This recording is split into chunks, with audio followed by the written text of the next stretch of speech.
this Wednesday, the 25th of November, number 29. So I'm fantastic to have you all with us tonight. And Especially tonight, Dex. Hey, yeah, buddy. thanks Yeah. for joining us, Dex. Hi, Jen. It's definitely awesome to be Oh, able man. to chat about our favourite place in the world, Tasmania. Well, I'm speaking out of turn for you, Paul, but it's definitely the reason why I decided to move, because I fell in love with Tasmania, and it's definitely where I've done most of my photography. So, most of the photography that means a lot to me. So, it's definitely a real joy to talk about. Tassie, I think Tassie's one of the great jewels left on the planet, in terms of lifestyle, in terms of the level and access to wild places, the biodiversity that's here.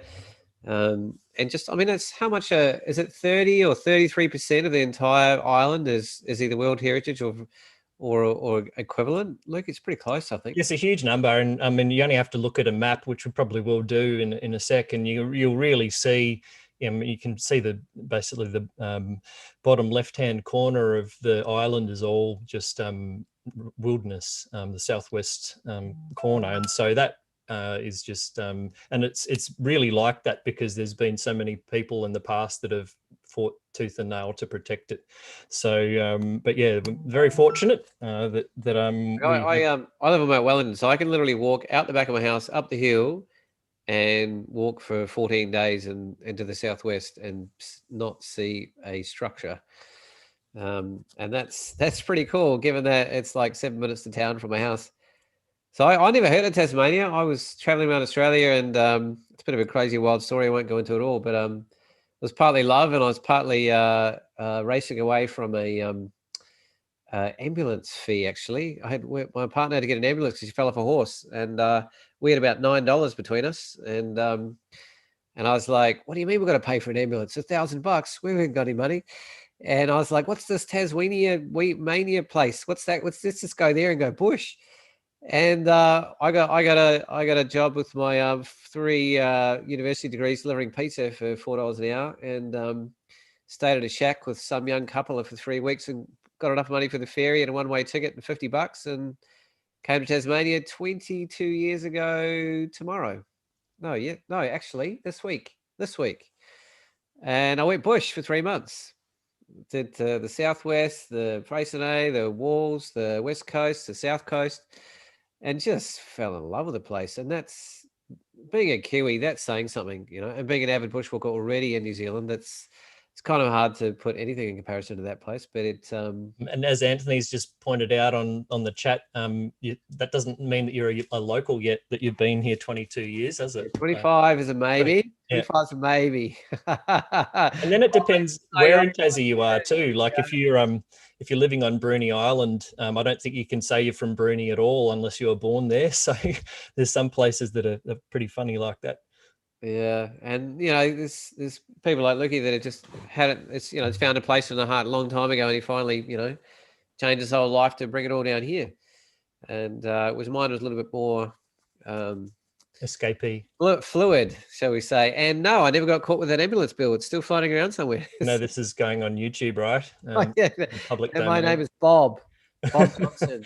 Yes. Very good. That's why you joined with my name initially. I see how that works now. So There you go. Well, Luke, speaking of wilderness experiences in Tasmania, Mr. Sharkey here, I have had FOMO for the last 2 weeks, has been out in one of the most premier wilderness locations, not only in Australia, but I think in the world, down the mighty Franklin River. yeah, and it's definitely it's one of the sort of places where I've always heard amazing things. There's only a handful of places that I can think of where people really wax lyrical after they've done it, and another one I always think of is Karajini. Never heard a bad word said about the place, and Franklin's the same. And now that I've been down, it's definitely I can see why people say that for sure. It's Down the ditch, Lukey, down the ditch. it's a really ditch. it's a real privilege to be able to be somewhere. And I was literally off the grid, no reception, nothing for 12 days, which I can't ever remember doing since mobile phones came out. So it's definitely nice to be able to have that disconnection from that perspective. And in fact, when I got off the trip, I learnt that South Australia had got COVID, and I'm meant to be going back to SA for Christmas, so that was a bit of a worry. But yeah, so there's all sorts of things that happen while you're off, and you really wouldn't know what's happened over that 12-day period at all. So it's kind of a really unique experience from that perspective, because if I go hiking in the southwest, you can generally climb a mountain peak and get some form of reception here or there, and so it sort of is broken up by that. But yeah, so that was really cool. And also just the actual depth and breadth of what wilderness Tasmania does have becomes very apparent, because you're on the river for that period of time and moving through, and it's just day after day of pure unadulterated wilderness, and well, there is a little bit of evidence of humans where they've looked at the dam sites, of course. So, but there's yeah, just to see that amount of wilderness and beautiful rainforest day in, day out is a real gobsmacking experience. And also to think about how we could have lost that. And so the project that I was working on, which I unfortunately can't talk much about, but it was an actual film project, which they are going to release in 2022, so it's a way down the track, but it's definitely going to be a very special film project, and I'm very honored to be part of the crew. So yeah, so that's, and yes, I'd love to be able to share the pictures that I took, but yeah, that's oh, you know what, I purposely didn't get my Franklin photos ready because I thought you'd have some, Lukey. Oh no, the whole, I think what we're trying to do is make sure that all of that is released at the right time, so that, you know, from a promotional perspective and everything, that it's not diluted for the future. So I think that's a really good yeah, I won't be able to access them fast enough to have them ready to show you guys, but I think it's one of the premier adventures in this part of the world. It's not for the faint-hearted. It is a wild river, and you know, many people have not made it home from that trip. Actually, it's a river that's incredibly unpredictable. It can rise overnight like 10 feet in some of the gorges, even more. And it has grade 6 rapids on it, which basically mean, you know, high risk of death if you even take them on. And you even have to portage usually a couple of them with all your gear, which takes half a day. It's a real adventure. I mean, the guides are amazing, and anyone can go down it, and anyone has, if you go with some really good guides. They're freaking legends. Oh, they really are. They're an absolute hoot as well. So much great sense of humor, and just really genuinely nice people. And also, I would really class it as probably, at least from what I'm aware of, maybe even Australia's greatest commercial adventure that you can actually do. I'm not aware of. It'd be hard to top. Like, yeah, really would be. I did a private trip. Yeah, done a lot of walks in my time, and yeah, that's just on a different level.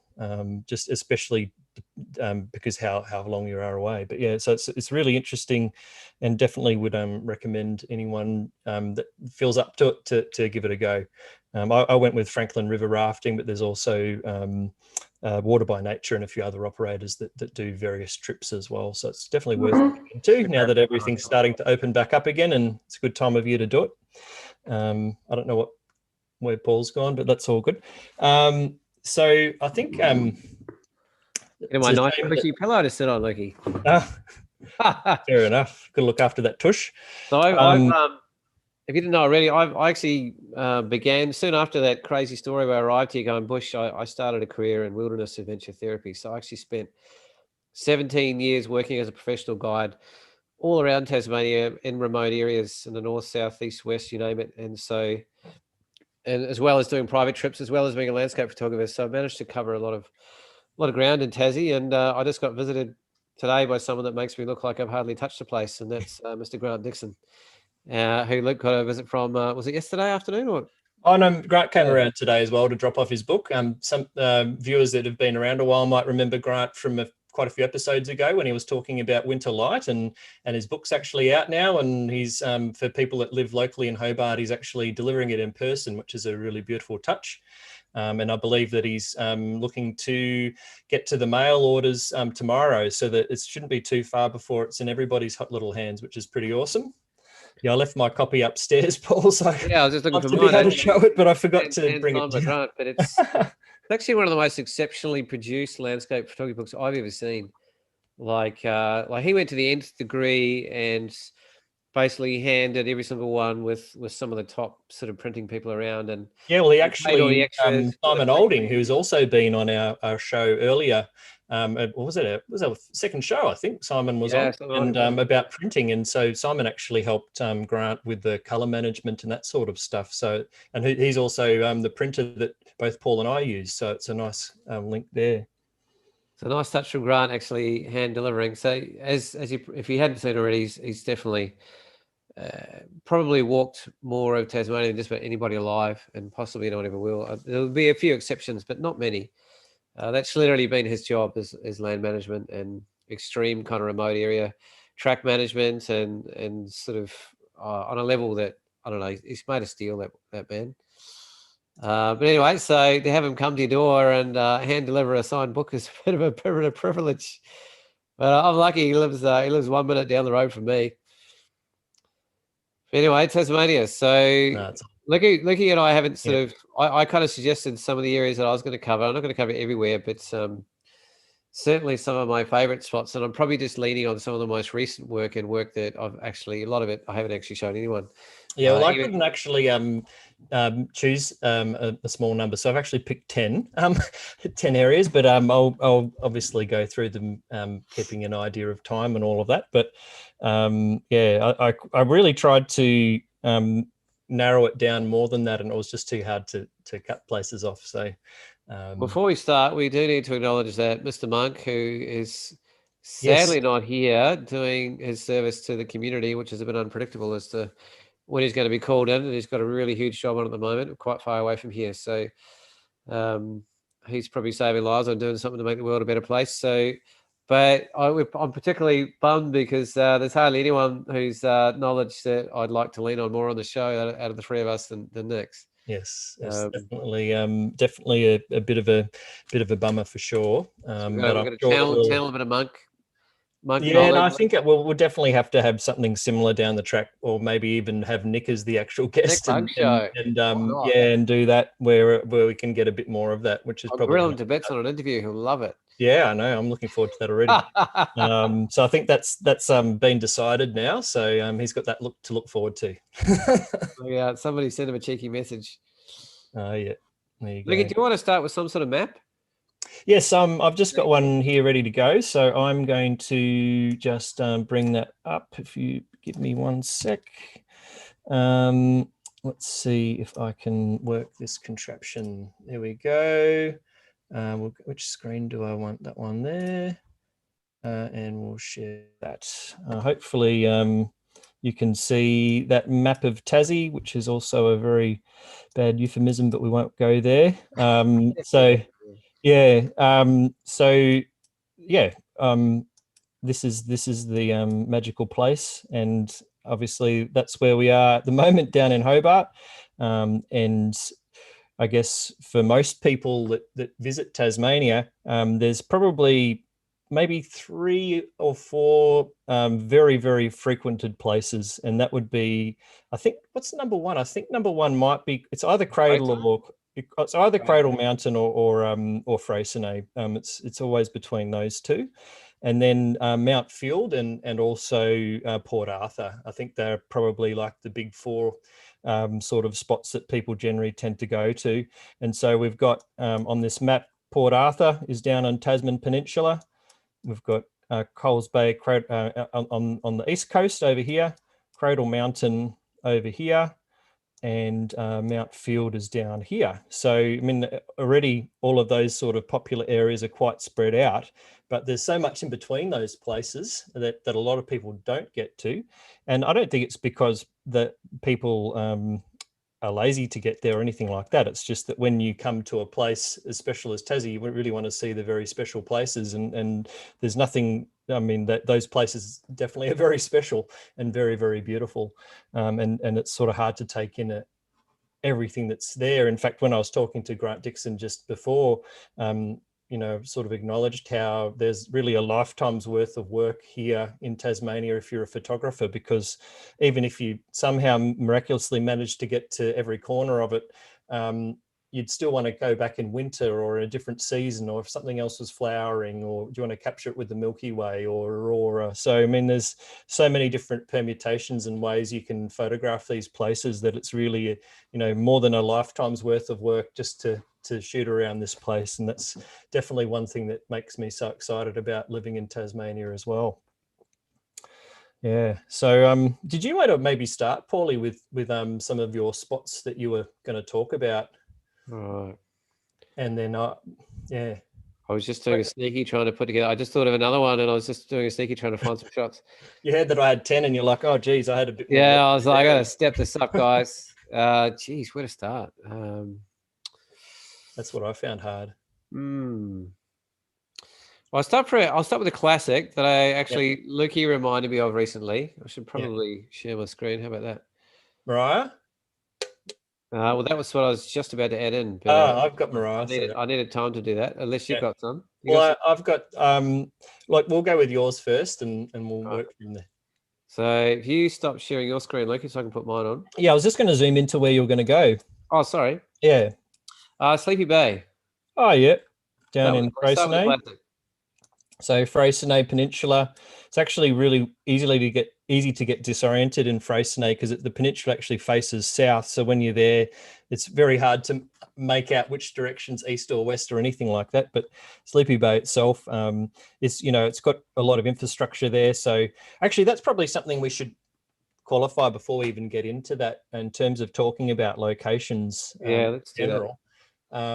That comment about infrastructure just made me realize, because I think even as photographers, it's really important when we're talking about locations that we also are responsible for the outcome if people become aware of these places. And so if you obviously give people some very good directions, or even inkling sometimes of where a place is, then it can become quite a hot spot, and most people that visit these places really want to look after them and make sure that they don't get damaged or trashed. But there's always those 5% that want to ruin it for everybody else, and that's just human nature. That will happen.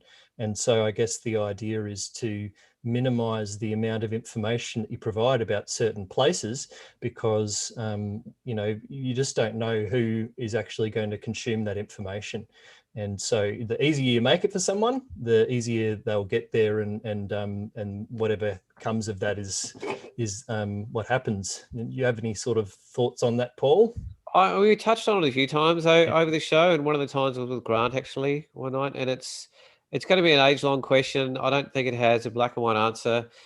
Luke and I were talking about it before the show, and there'll be some areas where we're just going to say that's the so-and-so coast, or that's the rough area, or because there's special places that we want to look after, and as much as we want to celebrate and share them, and it's a fine line in conservation between celebrating a place and creating a connection with a landscape that might inspire people to help conserve and protect it, and write to politicians and do what it takes to protect a place. And the flip side of that can be attracting people that may actually potentially damage a place. So it's a bit of a dilemma as a landscape photographer, and something that you'll notice it's very, very rare over any time that I would be very specific about a place that I photograph. I'm happy to say it's the Tartine region or the East Coast or something like that. And I didn't mind sort of starting with Sleepy Bay, saying Sleepy Bay, because it's a very well-known place. It's quite robust, I think, physically, because from a foot traffic perspective. From a foot traffic point of view, it's not anywhere new. It's car probably park. something a local ranger would tell you to go anyway, and yet it's quite magnificent. So as we go through the show, if you're wondering why we're not giving away every A plus pass directions about how to get everywhere, it's just out of acknowledgement and respect and sensitivity. And in the Tasmanian community, there's some very passionate people as well, and so there should be that have their ear out for people giving away information to areas that I think are sensitive. So it's about just honoring the landscape as well as celebrating it, and trying to find that line in between. Yeah, and there's a really interesting question that I sort of reflect on, and that is, if you know that a place exists, is it good enough just to know it exists through pictures, or do you actually have to go there and see it for yourself and photograph it for yourself? And that's I guess a dilemma that a lot of photographers kind of have to deal with, and how they manage that. And I've certainly had a lot of sleepless nights myself, and over that sort of concept, because it's the last thing you want to do is be contributing to the I guess in inverted commas demise of a place that you love so much. But at the same time, you really do want to share the beauty of these places so that people can fully understand their magnificence, I suppose. So it's definitely a tightrope, and we're going to be walking on it tonight. Yeah, yeah. I mean, it's we're also live in a place that's magnificent, and most people in the world can't get here now for the sort of foreseeable future, which is kind of giving the place a bit of a breather. And it's the same with a lot of other places around the world. And I think for me, and partly hanging around Lukey, who's a strike mission master, and has always got his feelers out for stuff going on that I'd probably miss because he's probably a bit more energetic than me. And I haven't been shooting About that, I traditional see you on a mountain landscapes. bike, Paul, and I'm, that worries Oh, me if I yeah. had to do that. Yeah, we're out in some big surf, Yeah. but in terms of traditional landscape photography, I've sort of been doing a lot more abstract work for a long time, and Luke's sort of helped reignite my passion for Tasmania and more Oh, I'm traditional landscapes to hear again, that. which is saying something because I do have a lot of passion for it anyway. But Luke's is amazing, and so filtering off him and going on some of these strike missions, and these photos I'm about to show I wouldn't exist if it wasn't for Luke saying, "Well, I'm going to break today tonight," and we left at like I don't know, like 4 o'clock or something, and just went and got in the car again at about 10 the next morning to come Yeah. back. Oh, that was wrecked. Oh man. But geez, we scored, We and didn't really get the. That was when we were looking for bioluminescence, wasn't it? that's right. Yeah, And we didn't really get the bioluminescence, but I think it's one really important kind of skill, not a skill, but a trait that a photographer needs to have, is adaptability and persistence. And if the conditions don't eventuate for what you're looking for, there's often other opportunities. And in our case, probably the better opportunity was the following morning, which we hadn't even considered. Well, we'd considered shooting sunrise, but that wasn't the ultimate goal. So, but in the end, it was more than worth it. So you've probably got yeah, the yeah, it shots to was. show, Paulie. We'll get onto Sleepy Bay now. It's probably enough of our lecturing. But Yeah, yeah, well, it's actually the cool thing about Sleepy Bay is that it faces east. So it's actually it's a reasonably good location for sunrise, because the eastern sun will be coming in. The sun will be rising from the east and then illuminating the cliffs around the area. So that's pretty awesome. It's pretty hard to see from that sort of a map. There you go there. So that's Coles Bay, the main township. So it's very accessible. You've got Wineglass Bay down here. So all of these are very popular walking tracks, and you can just drive into here, park at Sleepy Bay car park, and it's just a very short walk down, and some beautiful spots for photography down there. So I'll just definitely a morning spot. yeah, wouldn't get much action at sunset. And sunset, you're probably better off. A very, very common place to shoot, which is also very low impact, is actually on the foreshore just here in Coles Bay, and you just shoot across, and you get pretty much the iconic view of the hazards right from that position there. It's all on granite rock, so there's And no. if you're really lucky, you can go slightly left and out the water, and stay out on Picnic Island. Oh yeah, Picnic You get a Island. Yeah, private that's foreshore view of the it hazards. is. We're very, very grateful to Clem, who have been able to form a good relationship with, and be able to stay out there sometimes, and help him with some photography. So that's been a great little, I That's guess. fine. I've been going to Coles Bay for 20 years, and I had no idea that island was even there. So that was a very pleasant discovery, and it still happens. Like I've been here 22 years, and I'm still finding places all the time that I haven't shot or haven't been to, or quirks and bays. It's just one of those places, Tassie. It has so many nooks and crannies that it's just inexhaustible, really. And I Yeah, don't think you can say that about a lot of landscape locations around the world. There's yeah. just I know that not having the lived kind in of Sydney, variety that Tasmania has. yeah, you in terms of what's available, it's pretty amazing. There's also Cape Torville out here, which is a lighthouse a lot of people visit. And I'll have some pictures as well of an area called Bluestone Bay, which is probably a lesser known area, but the road in there is quite a challenge. So that's generally why it's All less drive visited, only. because it's, yeah, you'd really want to have a vehicle with good clearance to get in there, but it's beautiful. And then you've got your classic walk over to the Wineglass Bay lookout here. If you're not as many people, but a few then actually walk down and get right onto the beach. And then if you're really adventurous, you can actually, which you need to plan for, you can actually continue walking along the beach and then do the Freycinet circuit, which you can see marked out here. And that actually is quite a steep climb here up into Mount Graham and Mount Freycinet. And you have beautiful views from out there. And then you can come back down. I think that's Cook's Beach, yeah, down there. You can stay there. I think there's a hut there. And then you can continue along Hazards Beach and either walk out that way or back around this way. Or you can even get picked up by a water taxi, which services the area as well. So there's actually quite a bit of, and you can also go down, is it Brian's Beach or, Yeah, yeah, Brian's Brian's right on the Beach back down there. there as well, as a nice little side trip you can do from Cooks here. So you can actually spend 3 or 4 days if you're really adventurous, at least just on Freycinet, doing some walks there and some camping. I myself have camped at the end of Wineglass Bay, and that's just a stunning spot. I can see Dex feverishly eyeing it up. What are you thinking, buddy? Yeah. He's like, yeah, he's got it on the brine. Yeah. It's a good one. It's a good one, Dex. Yeah, so that's probably a pretty good sort of outline of what's that, you know, what you can actually do on Freycinet. Yeah, and then I think is even not bad shooting from along this beach if you want a further away perspective of the hazards as well. So I'll put it over to you, Paul, and I've probably got a few Freycinet shots that I can share as well. Yeah, maybe bump them afterwards. I couldn't quite track down the aerial ones. That might be a good one too, Licky. Yeah, He's done a couple of flights. I've done the one. Awesome. All right, over to you, Paul. Share screen. Oh, host disabled participant screen sharing. You might need a. Am I the host now? Okay. Yeah, I think I swapped the hosting to you. Ah, see. All right, you should be all good now. There we go. How's that? You looking at my Lightroom? Yep, can see it now. Yep.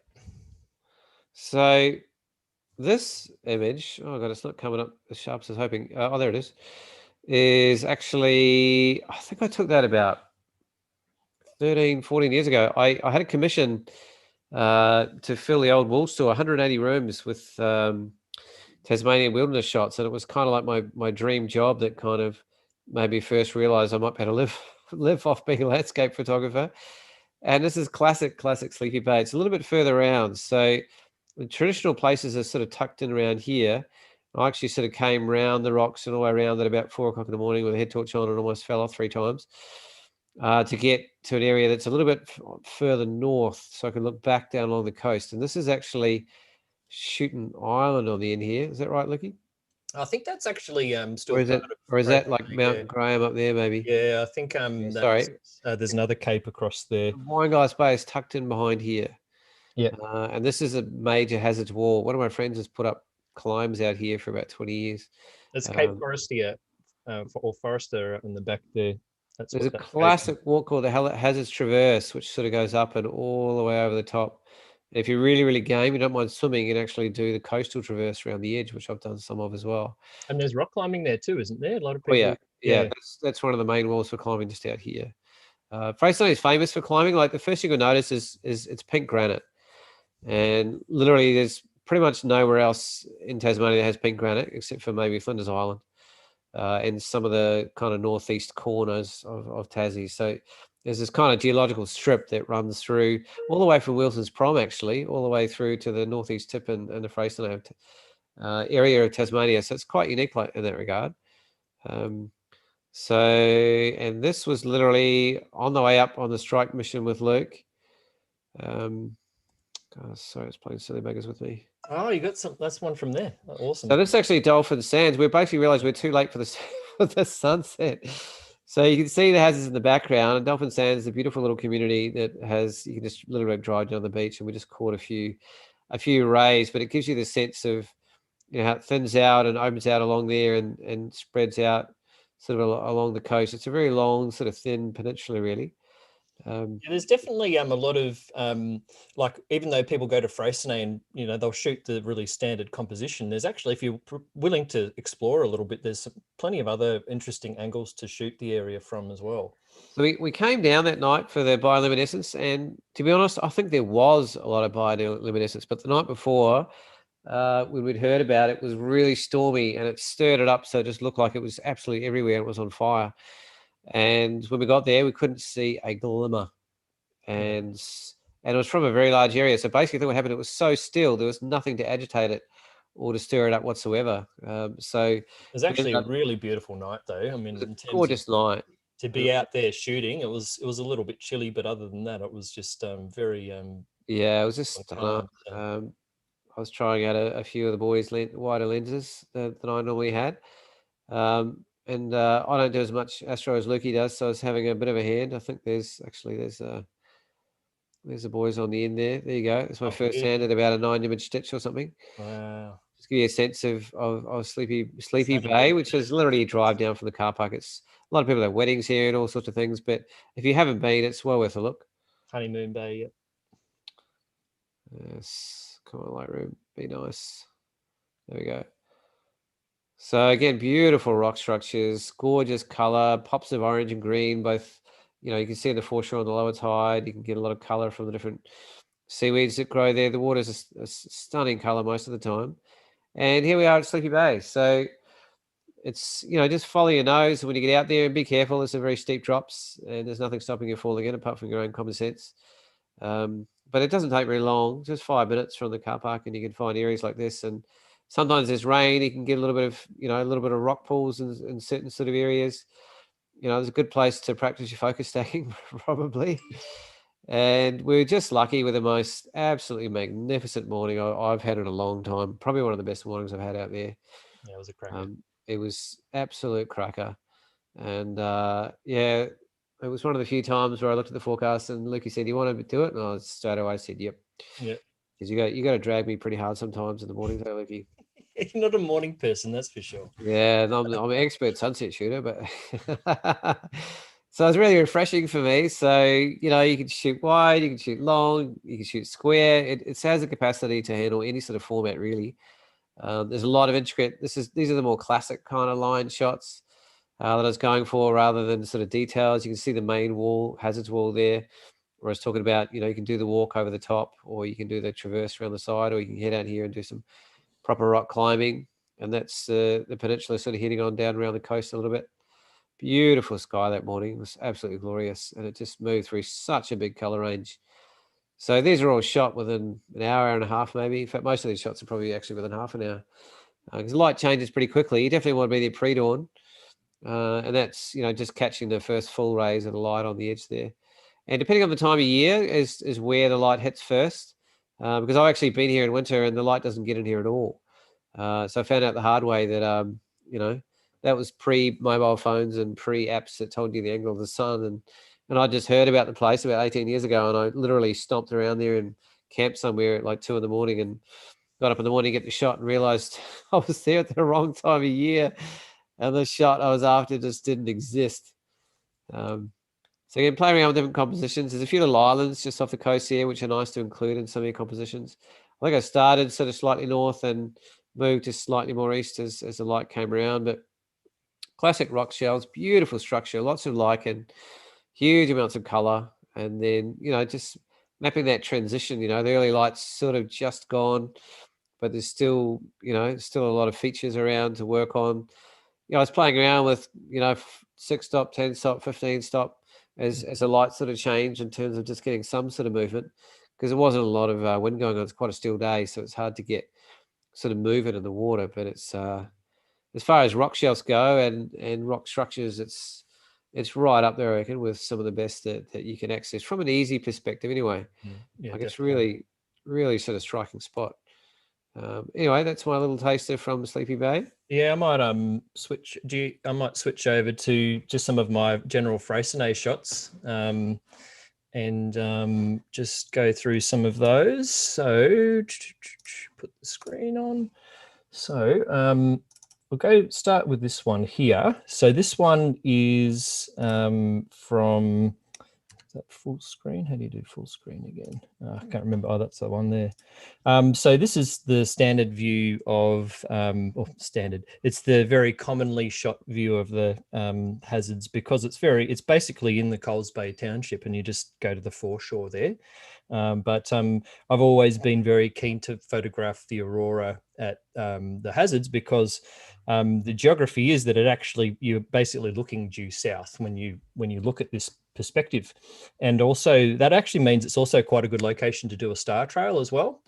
So that's something else you can think of. But yeah, if you have the right conditions for the aurora, it can be a pretty remarkable spot. And it's also very safe to run a time lapse there, because it's quite open and very solid under the tripod, because it's granite. So this is actually a still from a time lapse, which I haven't put together. So you can imagine it's going to be quite an interesting time lapse when I finally get to it.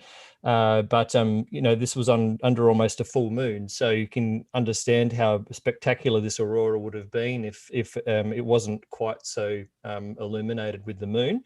But also, you can, you know, it's nice to be able to see these beautiful red rocks here. So ideally, you know, you want the moon to maybe be more like 20%, 15, 20%, and this is probably, yeah, close to 100. So yeah, for some reason I always find myself at the hazards around early September, and it's almost because there's generally an aurora around there, and it's one of the first places I think of when there's a nice aurora that's been forecast. So it's always a nice, if you're in Tassie and there's an aurora on the go and you can drive, then that might be a good place to end up. Yeah, quite interestingly, Cradle Mountain is actually the other spot that's actually very good for auroras, because that also faces south. So it's quite interesting that maybe the two most iconic views of Tasmania have a southerly aspect that's ideal for auroras. So it's quite interesting. And this is more of probably I don't know, it was a different visit, but again, just using the grooves in this rock, and that's the angle that the sunrise comes in on at certain times of the year. Other times it will actually rotate around and you don't actually get to see it, but it's always nice when you can get the sun just over the shoulder of the hazards there, and illuminating the foreground. There's also some really beautiful beaches which we probably haven't talked about, along the Freycinet coastline. And so I always like to try and get as low as possible to the water and play with these sort of refractions that happen in the water, and sort of give you that idyllic sort of tropical feel. But there's plenty you can do actually during the day in relation to photographing the beautiful beaches and things, which I think are the most photogenic at that time of day. So I always appreciate that there's actually something to shoot at that time of day. And then this is a picture of Bluestone Bay that I mentioned a bit earlier. And so there's these pretty amazing rounded granite boulders there, which, you know, if you get the sort of foam around, which I really like this particular frame because of the way these sort of little boulders or little rocks were kind of isolated in the wider picture. Unfortunately, this is the square crop because that was for Instagram back in the day, but I think probably the wider shot would look a bit even better as well. And then one thing that we probably haven't discussed so much is how appropriate or how exceptional Freycinet actually is for aerial photography, probably more so, I think, from an oblique perspective rather than a top-down perspective, although I'm sure top-downs would be brilliant as well. You know, there's also an impact, I suppose, in the air. So you always have to be aware of that too, in terms of how much air traffic is flying over these particular areas. But it's definitely a great opportunity or great option if you are in the area and can organise a flight to actually get up there and see it from the air. Because if you pick the right time, which is generally sunrise or just after sunrise, you can get some really, really gorgeous images and great light. And this is obviously Wineglass Bay. But what I love about this view is it's actually looking in the reverse direction to what people normally photograph it, because the lookout itself, I think, would be up in here somewhere. So you're normally shooting down, looking that way, and that's Mount Amos. So that sort of more famous shot you see of people from the top of Mount Amos is up here looking down. So this is the opposite direction. You can actually see friendly beaches in the distance there as well. So yeah, and that's actually Coles Bay just in here behind the mountains there. So it's definitely a nice thing to try and do, and it's actually quite affordable, especially if you split it with some people. This is another shot of the peninsula, and it sort of shows how it's quite a linear strip when you're looking south. You can actually see some buildings here. I don't know. Oh, that's the car park for the walk up to the lookout, and so the walk actually traces this track all the way up through, and then the lookout's here, and then you keep following it all the way down, and you can actually walk down onto Wineglass Bay, which is back there. This shot annoys me a bit because I kind of wish I had a bit more height for some separation here between Mount Amos and the water below, but that's something for next time, I guess. But it's just a nice, more so shot just to illustrate the layout. You've got Mount Graham and Mount Freycinet back here as well, which are part of that the hazard circuit if you choose to do that. Yeah, that's where a lot more exploring can be done. So that's and then yeah, this is just one final angle of Freycinet there with the road sweeping in that takes you into Coles Bay. Then looking across, I think this is Great Oyster Bay here. That must be Coles Bay itself there, and Richardson's Beach just here, which is has some really great camping, and the hazards behind. So yeah, definitely it's definitely one of my favorites for sure. And if there was one place that, you know, I'm sort of thinking I just really want to chill out and relax on a beach somewhere, that's probably my first thought, either that or probably Maria Island or Bruny Island. So, or some of the other places that I'm thinking of now. So it's not actually that easy to decide. But anyway, right. So Paul, what was your next pick? Yeah, I was just looking at them right now. Actually, I'm going to whip us across to Maria Island because I was there 2 days ago. Oh, awesome. And oh, wait a minute, if I can find the Zoom window, where is it gone? Where are you? Huh. Disappeared on me, Lucky. You're all right. I can bring up some Mariah stuff in the meantime if you like, and then yeah, go for it. Sorry, I'm trying to find the Zoom window. It's disappeared. So no problem at all. So we've got if we go back to our map, yeah. You're right. If we go back to our map, that's Freycinet there, and actually the same strip of granite keeps running down towards Maria Island. And interestingly, the top part of Maria Island is all dolerite, which is the other sort of very common rock form in Tasmania. But there's actually some granite at the back end of Maria Island, which I'll show you in a sec. So then that strip basically goes all the way up through here, following all the way up through Flinders Island and then up to Wilson's Prom. And you can sort of almost see that with all of the islands there, so one sort of big arc there of granite. So that's quite interesting in its own right. But yeah, that's Maria itself. And to get to Maria, it's also a very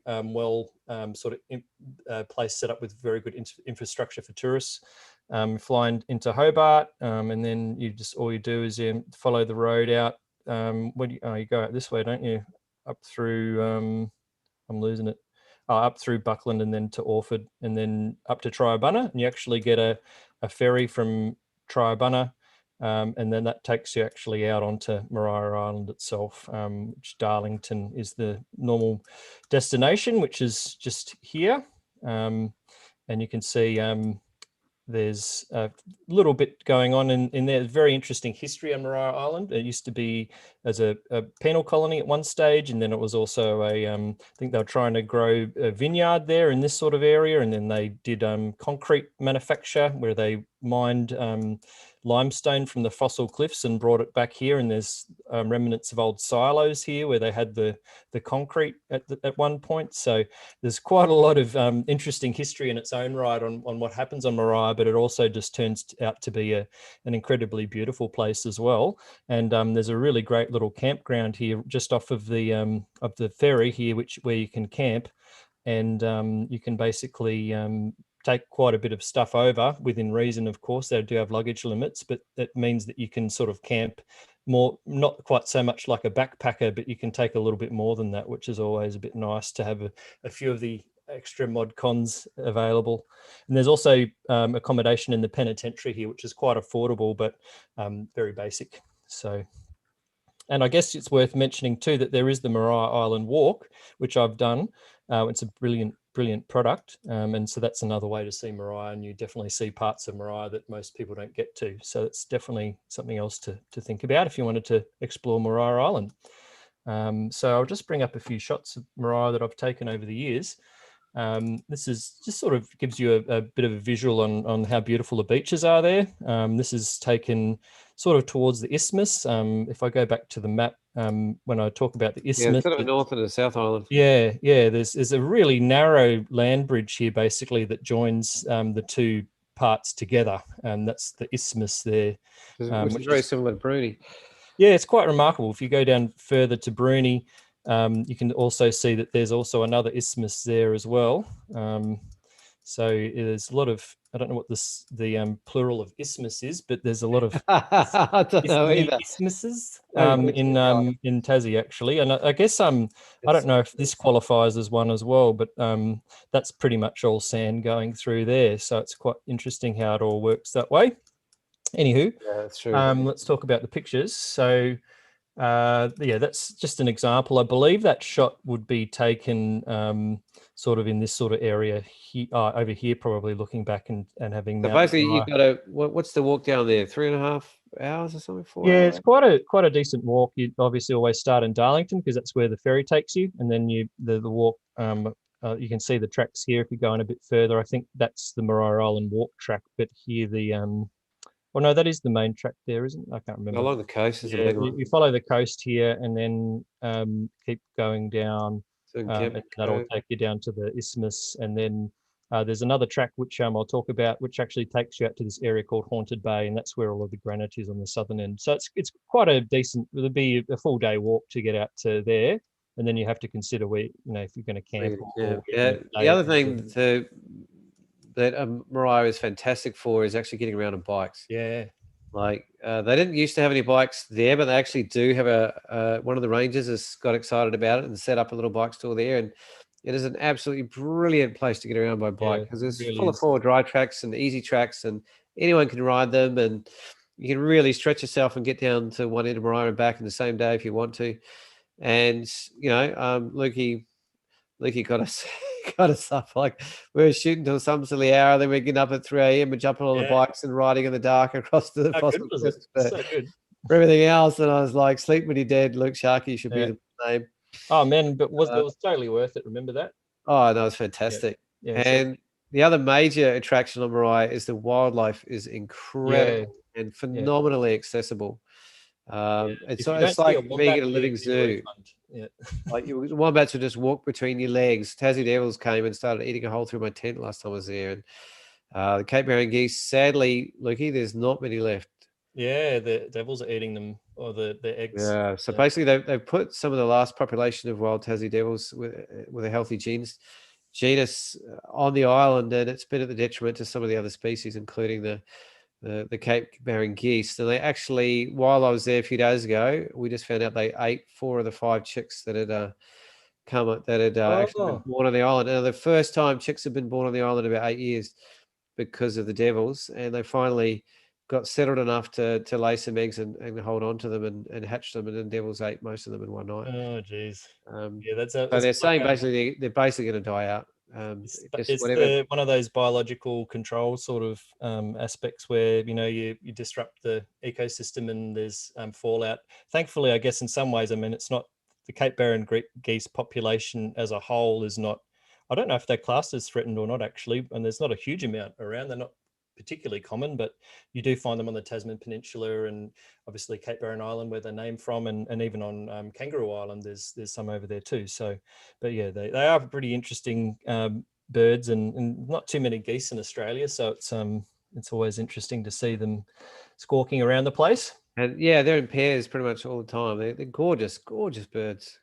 I don't know if this was taken with you, Paul, but I think it was, wasn't it? We had a really pretty amazing morning there, where I think it was after we did an astrophotography shoot because this is kind of an east-facing location. And then after that, we had the most amazing sunrise come through. And I always like this shot because it looks like there's almost like an eruption coming out of the top of the mountain here, which is called Bishop Clark. And these are the fossil cliffs, which are really quite impressive cliffs on the I guess on the northern side of the island. And that's where we cycled out too early in the morning to get out here. But yeah, It's definitely. also why they had a cement works on the island. They literally Yeah. were mining, 190 million year old calcium fossils. Yeah. And there's a rock shelf you can go to just further around to the west of there, and that you can actually just walk around, and you're just in a living fossil bed. They're just Yeah. millions of them everywhere. Yeah, find them like in all of the sandwiched in all of the rocks there. It's pretty cool. Yeah. So They're bigger than they look in this photograph. They're big cliffs. yeah, they are. That's quite a wide angle. And the other thing, just to always be mindful there, is just to not just be careful when you are close to the edge, because you can see that there's nothing between you and a pretty grisly end. So Well put, Luke. yeah. Well, the truth hurts sometimes. The other, so that when we sort of mentioned about the settlement on the island at Darlington, why is that deciding to open in Photoshop? That's not very handy. And so this is one of the areas, that I really enjoy exploring, which is or photographing, which is an old cottage, which is where Ruby Hunt lived, who was she actually only, I think she was on the island until the 60s, or it wasn't. Yeah, early 70s. 60s, It I wasn't think. actually huge amount of time ago where people were actually living on there permanently like that. And so, yeah, I always like this location because you've kind of got that west-facing perspective where you can get the galactic core of the Milky Way over the cottage, which and then had myself there as kind of a figure, maybe knocking on the door or just providing a bit of extra interest. And you can obviously take That shots. was me, Loki. No. I took this. I I took remember this doing that actually. for you. I took this when I went over with my parents actually Gotcha. in October, and so yeah, not this year, of course. So that was yeah, pretty cool experience, and I think I even got my dad to help clicking the shutter for me while I was over there. So It's that a was long pretty run cool. for a 10-second timer, mate. And it was actually a pretty awesome night because we had these beautiful clear skies and the aurora actually flared up too. And I managed to get a little bit of aurora at the Painted Cliffs, which I haven't actually edited yet. I need to get back to that. Only about 2 or 3 years behind on that one. But you cannot, I guess it is one place you could photograph the aurora, but I wouldn't go there for it. I think you can probably make something work if it happened while you were there, but definitely wouldn't say it's an aurora spot in its own right. It's much better of an east-west sort of layout there. Another thing that's really nice about it is you have quite a bit of pig face around, which is a terrible sounding name for a plant. But that's what it is. So, oh geez, I'm having a bit of strife here trying to open up in the right program.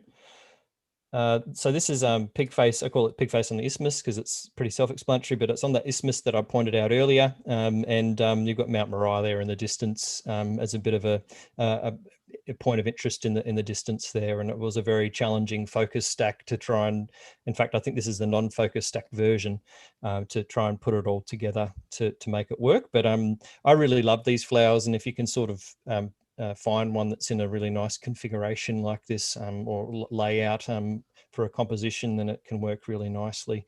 And so they normally flower in November, so or October. So they're sort of probably on the way out right now, I would say. This is also taken on the isthmus as well. Don't know why that's misbehaving, but it's really annoying.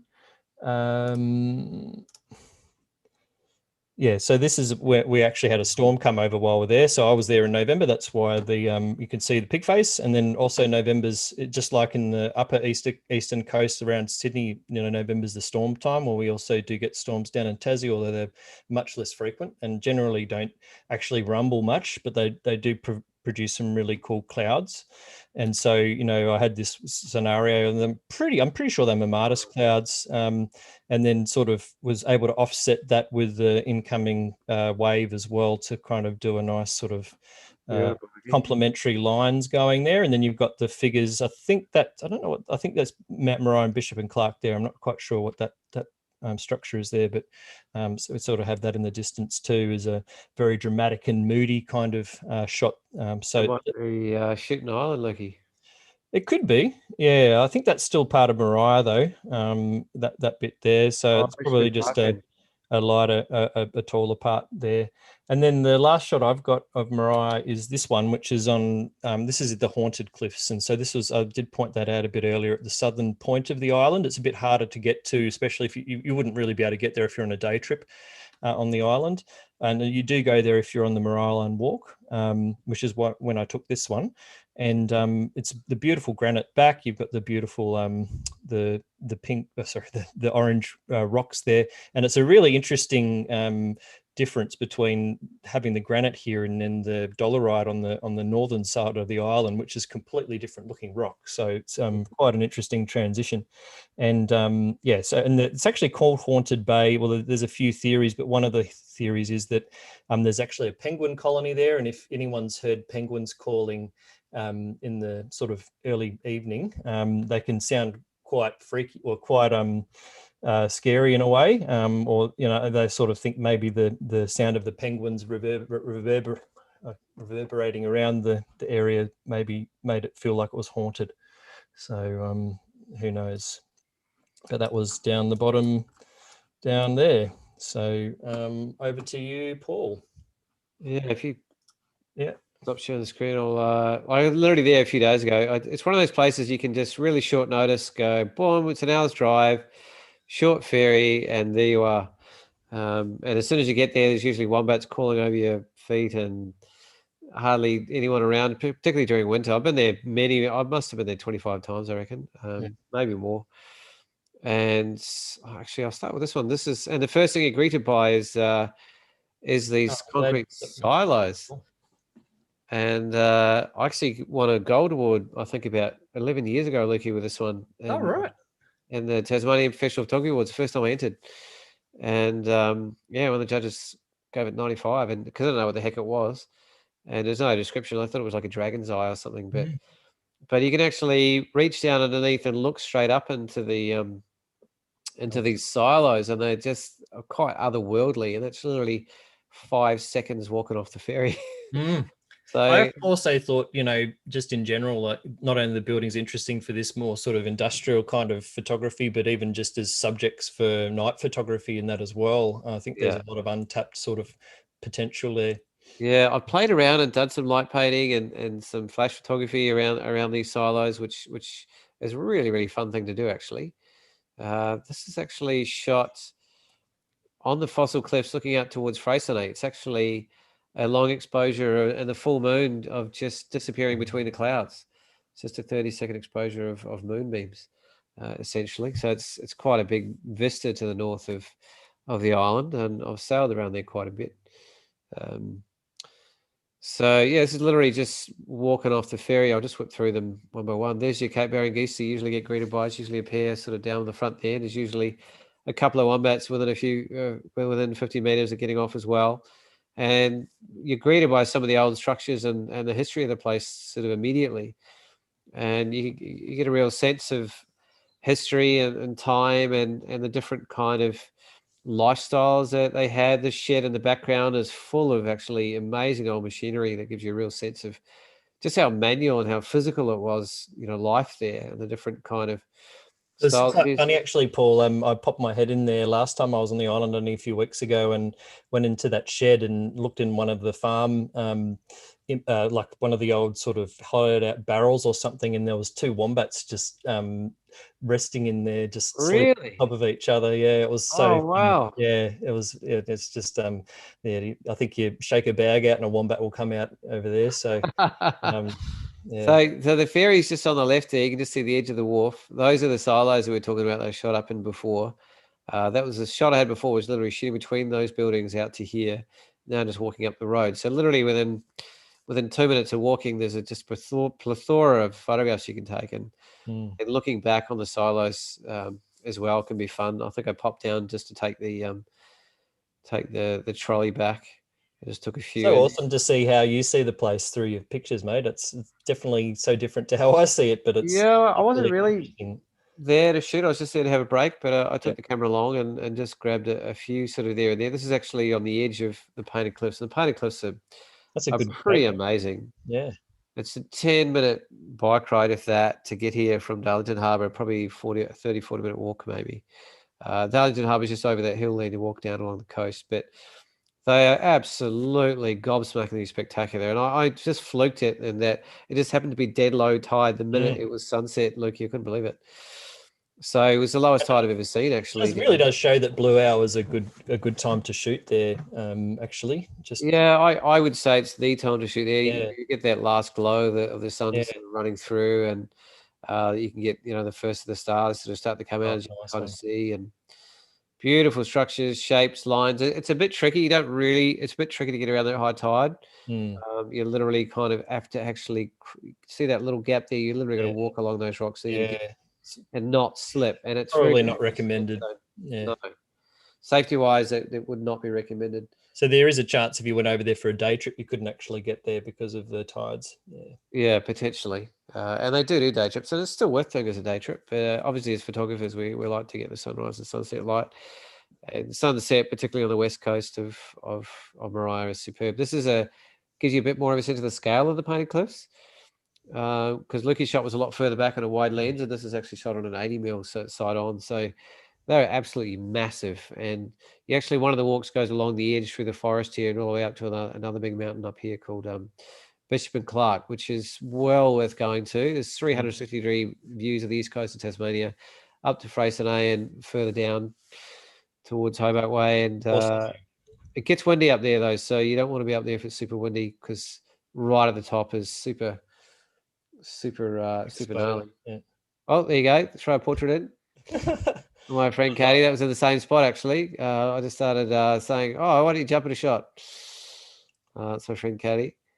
And actually, that's her again from on the Painted Cliffs, just a little bit more of a moody kind of post sunset, sort of dark glow kind of shot. Brilliant. But yeah, it's not very often I can get out that far. Look, I was literally, I was way out. I was still having dry feet. It was one of the lowest I've seen. I'm shooting at like 50 mil or something, which is an unusual angle to sort of get of that place. So definitely. That's it's definitely perspective that I was trying to work out. So that's interesting. Yeah, I just got lucky with a super duper sort of low tide. I think it's a really old shot with a million burnt pixels in there. But these two trees are quite famous. You'll see lots of different leftovers of the time before sort of spread around the island. This is literally just straight off the ferry, like right in front of you. But it's, like I said, it really gives you a sense of some of the raw kind of hard physical manual lifestyle that has been had there for such a long period of time.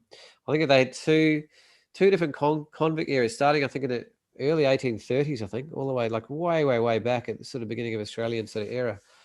There you go. That's a classic kind of as you're walking along. Yeah. I was trying to get the jumping roo shots. Oh. The three of them were jumping exactly in unison in the air, and I was like, "Oh my god!" But by the time we got my camera out, it was too late. So this shot was more about them, which I didn't quite get. But at the same time, was it a Matt Abbott doing a Matt Abbott?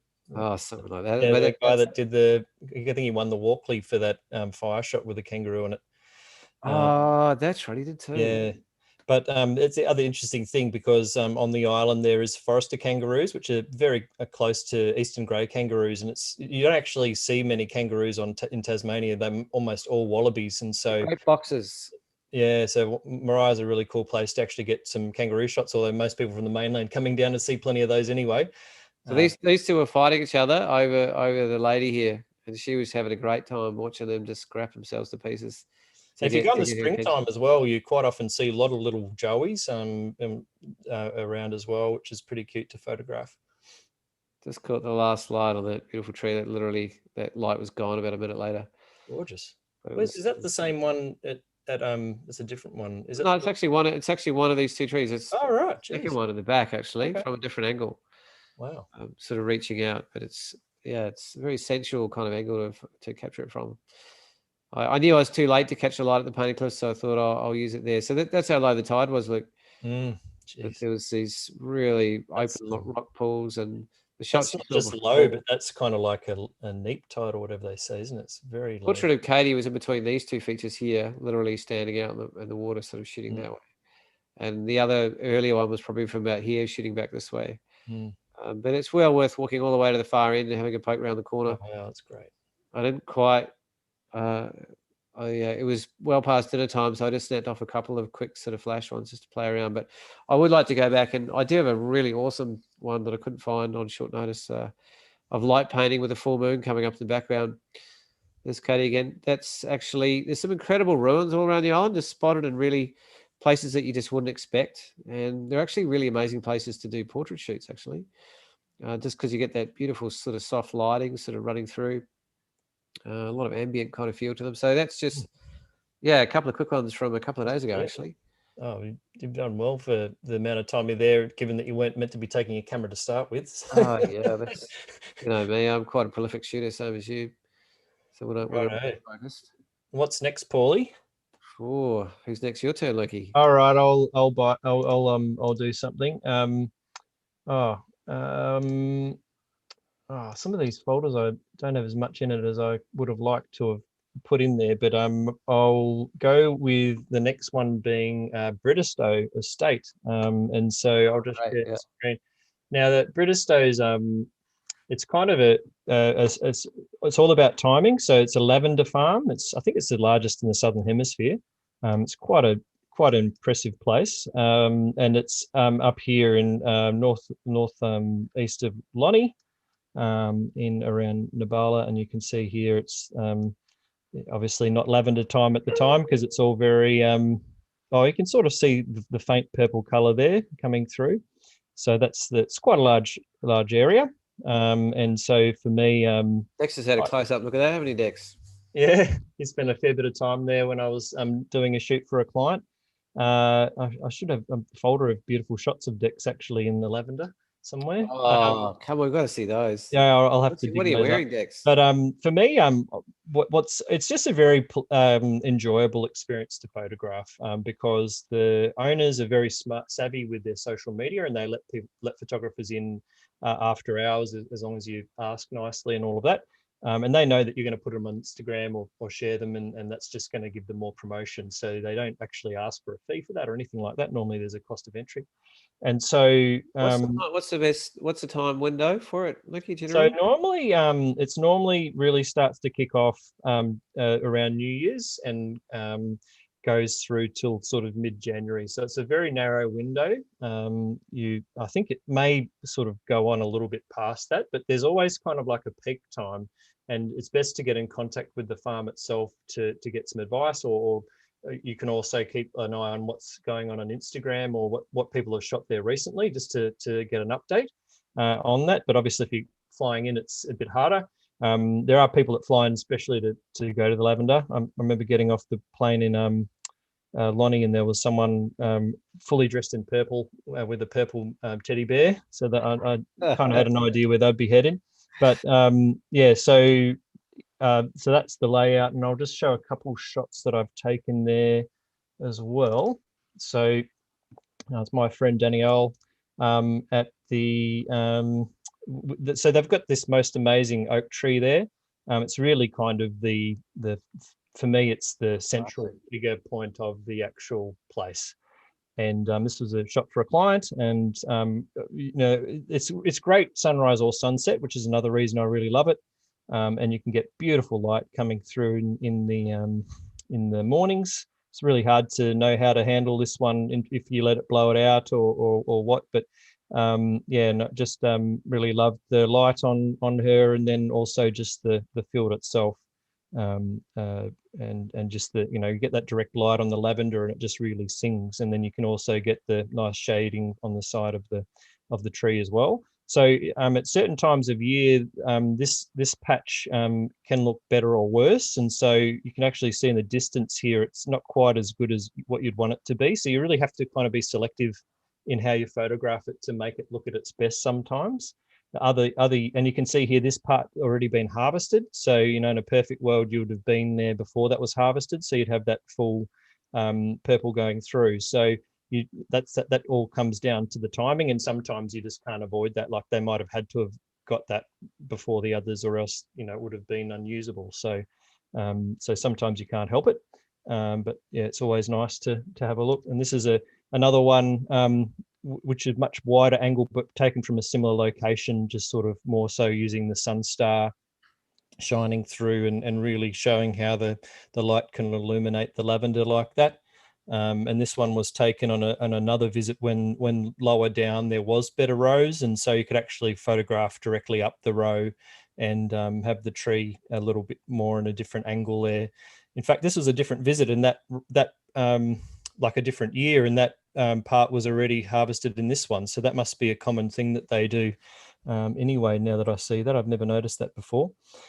So yeah, but yeah, like I mentioned, sunrise or sunset, first couple of weeks of January, and yeah, I think it's definitely one of the most sort of iconic, maybe more non-natural scenes of Tasmania for sure in my book. Not for everybody if you're into wilderness photography or anything like that, or jostling with hundreds of other Instagrammers posing in the middle of the lavender. But I remember one night we were there was all this commercial shooting going on with like families coming through and dogs and kids, and it was quite a spectacle really. We're all just, everyone was being really polite and taking turns and giving each other a bit of room. It was kind of fun. Yeah, no, it's definitely a good vibe down there. So yeah, definitely worth looking into. I'll put it over to you, Paul. I'll try and dig up this shot with Dex in the meantime. No. Yeah, I want to see what he's wearing. Probably a black t-shirt, I'd say. Where should we start? All right, GK Rangers. So, Lukey got a job and got paid to do this, but I went up and did it for fun with a few friends in winter, and that was the Duquesne Ranges is basically the largest mountain range in Tasmania, and it's kind of central west, and it's basically on the line between Cradle Mountain and Lake Sinclair, which literally is where the overland track runs. And that's, I used to be a guide on the overland track in another lifetime, and it's probably one of the best offices in the world, really. And yeah, we're trying to find a window where we'd had a fresh snowfall, and we were trying to get clear air and skies to get over there, which is not a combination to get a lot of the time. Because when you get the kind of weather to dump enough snow to last a little while, it usually comes with a big weather system. So Luke and I both got really lucky. Luke did it the nice way in a chopper with the doors off. I did it at the back of a plane with three of us trying to shoot over the top of each other. But at the same time, I went a slightly different path in areas than Luke did, but really sort of happy. I haven't really gone through them much, but I'll give you a sense of kind of where I got to. So I'd need someone like Grant Dixon sitting next to me to actually name a lot of these peaks, but basically I'll just work through slowly and give you a bit of a flavor. You know, it's some of them are like black and white, some color, but there's not many places in Tassie except maybe on ground level, like the Western Arthurs, that you get this level of kind of stacking where you get a sense of the depth of the layers of ranges. It's a freaking rugged place, Western Tasmania in particular, but it was just magnificent. And the big tricky part of this flight, of course, is the best flight is late, and it was an hour's flight to get back to the airport. So we would like, and you can't land in the dark. So yeah, you can't land in the dark on commercial flights. So we let you. So we literally just had to push it as far as we could to start as long as we were allowed, and still land in time and just absolutely gun it back to get back with some fuel still in the plane and enough light to be able to see the runway. But yeah, I'm looking forward. This is one of my first testers I did with my new R5 camera as well. And it's not very often I shoot with a zoom these days. I usually use primes, but I actually switched back and you did quite a bit of my 24-105, which I guess because they're a lot more oblique looking, you know, it was less top down stuff to shoot. It was just so much to shoot straight out. And I decided rather than doing top down, it was a lot more of a classic kind of style of shooting that this really suited. I wonder if that's Lake Petter back there. Like, I'm not sure, it might be. But that's heading back on the western edge of those kind of Duquesne sort of ranges later in the shoot. This is kind of on the way back when the light started getting really good. So it's funny, we got to the area I wanted to shoot and I just realized, oh, I'm here like an hour early for the light that I want. But it was already going to be a $2,400 flight there and back. So to hang around going in circles for an hour waiting for the light wasn't really an option. So I just shot what I shot during the kind of more brighter light, which I'm less intrigued by. And we went to a different area, actually, around these different areas on the way back and got the kind of light that I was actually after. So So it was different photographs than I was going for, but I still really enjoy the mix and that sense of just how rugged the landscape is out there. So that black and white, all the white is actually snow. And yeah, Lukey made it all the way to Cradle and got to land at Cradle, so he got the really, really late light while they're still in the air, which is a bit of a treat and not something you get very often. I would share some of those, by the way, but I'm not quite sure if I'm allowed to yet. So I've got to talk. I kind of presumed that, like, which is why I chucked this one thing, because I thought it'd be a nice way to give people a bit of a sense of Tassie's kind of backbone. Really, I'd call this the backbone of Tassie in terms of that rugged kind of mountainous kind of region. The east coast is quite flat, relatively speaking, with a few bumps in the road up in the northeast and in the Ben Lomond kind of area. And the central west is pretty wild like this, and southwest quite a bit, but not quite as extreme as this. So to get around these places, you've really got to have a few clues about what you're doing, and there are plenty of people in Tasmania that do. But yeah, you've got to be pretty keen, pretty fit, and pretty good at off-track navigation, and you've got to love scrub like you wouldn't believe. Because there's so much of it out there. People say there's bushwalking in Australia, and then there's Tasmanian bushwalking, and it's literally like held with reverence in a different league, largely for that reason, because it's just such an extreme place to kind of get around, and the weather's so temperamental and unpredictable and wild as well. I mean, there are a lot of great tracks. So this is kind of the classic area that I was originally going to photograph, with a lot of the more famous peaks that we kind of come to know and love. And the overlay track basically walks through the middle of this area, background through here. But I just thought the light was just a little bit brighter than I wanted. So most of the area that you see in the photographs before is actually further back west and south, kind of in our loop back. And I kind of made a choice. I could have gone east around to the walls of Jerusalem, which Luch covered on the way back on his flight, or I could have gone west. And my heart was drawn to the west, and I missed the kind of stuff that, probably more abstract stuff actually, that Lukey showed me that he got.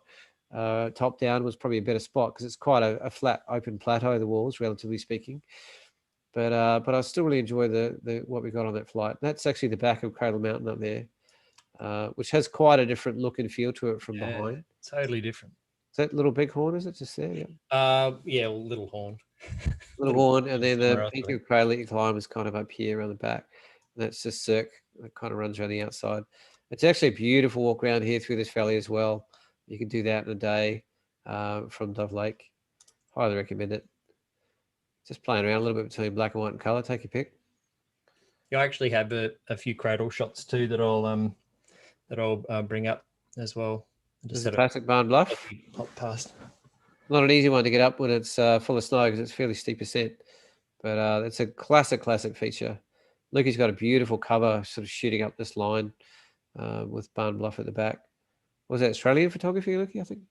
Oh, yeah. I'll have that as coming up, actually. Yeah, so that was a little bit more what I would have got more over the walls, I imagine, in terms of the top down, because it's like 3,300 lakes in the walls, I think. That's the back of Cradle, I think. Yeah, I think we got right up there in the end. And you can just see as the plateau drops away, the snow kind of drops away as well. What would that be up there, Lukey? Would that be Mount Roland, or what would that be? I'm not sure what angle you... Yeah, it might... No, I don't know, yeah. Is that looking north, is it? Yeah, looking north. Yeah. Got a couple of sort of quirky top ground eyes. You can see that kind of rime and ice and the coloration and blues and the shadows. We could play around with that one a little bit more. And yeah, some really subtle sort of features, just shooting my typical top-down stuff on the way back. Which I really enjoyed. Is that it? Yeah, I think that's it. Awesome. There you go. So Duquesne Ranges. Yeah, definitely a pretty spectacular part of Tassie, and very hard to get to if you're actually wanting to get there. Like Paul said, you really need to know what you're doing. And so sometimes maybe seeing it from the air is a safer option. Although it's very well worth noting that you can't really land anywhere in the World Heritage area. So it's only sort of, you have to fly in and come back on the same trip. I think a lot of photographers that would like to be able to land and actually explore that way, but that's a bit of a no-no. So it's definitely... Yeah, except for you can land in Melaleuca in the southwest. Yeah. That's one of the exceptions, which is a magnificent thing to do, actually, either for day walking or to start yourself up on the South Coast track, which was the first thing I did in Tassie, actually, the South Coast track. Brilliant. Yeah, it's pretty damn good. I'll take it now, and I'm actually going to do something pretty close to home, and actually cover the Hobart area, actually, as I actually think there's a lot in Hobart that's that there is a lot of shooting that you can do around Hobart that it makes it a really great place to live as a landscape photographer. Just That's to where Luke and I both live down here. yeah, and I think I'll just highlight too where Paul was just flying is this area, this region up here is sort of you've got Lake St Clair and then the Duquesne Ranges here, and then you've got Wes Cradle up through here in this area. There's Dove Lake there, so that's sort of the region. So you can see it's quite a decent flight from Hobart to actually get out to this area. But this is a long way. This is the highlands of Tasmania, so this is kind of where all of that good alpine snow sort of fun stuff is. And so now we're going to go obviously closer around to Hobart and sort of this general vicinity here. So there's actually quite a lot to do just even in this space here, which I'll show, and probably the key one being Kununyi, Mount Wellington. I think it's a photographer's playground, and anyone that's actually that lives in Hobart, thanks their lucky stars that it's so close by and we can explore it. Some people don't really like the human intrusion onto the landscape here, and there's much worse proposed, of course, but it does really make for a great photogenic photo spot, looking into the rising sun in the morning. It's pretty fresh up there. Yeah, it's very fresh. That was I couldn't feel my fingers when I took that shot. It was it looked so warm and inviting, but it was anything but, I can assure you. And even this is a shot that I did for some clients. You can really show the actual the scale and the perspectives there. You can go inside the actual viewing area and look out from there, and it's a reasonably common shot, this one here, which is the actual viewing platform itself, and you can see that's in winter, so knowing Tassie, it could be in summer for all you know. Absolutely. But up there the weather's totally different. But yeah, just to give you an idea of the shots that can be taken in that sort of area, just even at the viewing platform. But I mean, it's well worth exploring further than just there, because there's some really incredible. It's still nice at sunset too. Like it's still, if you had the choice of one or the other, it's still worth going up to sunset for sure. Yeah, but sunrise, you're more likely to get the dynamic light. The challenge is nowadays they do close the road up there if there's any forecast of ice, and so you have this scenario where photographers come wanting to shoot sunrise on Mount Wellington, but not actually being able to get up the top because it's closed. And so becoming very, very, very, very common, actually. Very common, and not a bit over the top, if you ask me. Yeah, it's all risk management sort of stuff, I guess, but different skill levels in terms of it's a long walk vehicles around, that's for sure. So I can understand it from both sides, but just well worth knowing that if you're going at a cold time, you mightn't actually be able to get up to the actual summit by driving. You might have to walk up from the springs if you're adventurous. In fact, when I took this particular shot, which I showed just before, if I didn't walk up from the springs, I wouldn't have been able to do this. And so that's about about maybe 200 or 300 meters, or probably more, of elevation gain and walking over slippery, icy rocks to get up there. But it's definitely, if you've got some micro spikes, it's definitely something you can do as well to make sure you get up there. And the good thing about that is you'll probably be one of the only handful of people up there as well. So you do get it all to yourself, which is pretty awesome. And so what's next? So like I was saying, there's plenty of other stuff to see on Mount Wellington. So it's well worth even trying to spend more of a day up there. And it's a real pity that Nick's not here, because that's Nick, one of Nick's most favorite places to go is on the top, and he's very good at having explored all of the amazing tours and things that are around. And then further down, there's a beautiful structure of dolerite columns called the organ pipes. And actually, I'm pretty keen to go in at the moment because, yeah, the Waratahs will be going. And so here's a shot here with the Waratahs in the foreground, and then the beautiful sort of dolerite spires of the organ pipes behind. And then I did another one where I actually got a little bit closer in, yeah, had that. If you get there early in the morning, they have the beautiful dewdrops on them, which look like little crystals on there. And yeah, it's just a magical place to be. And then also you can do some night shooting there as well.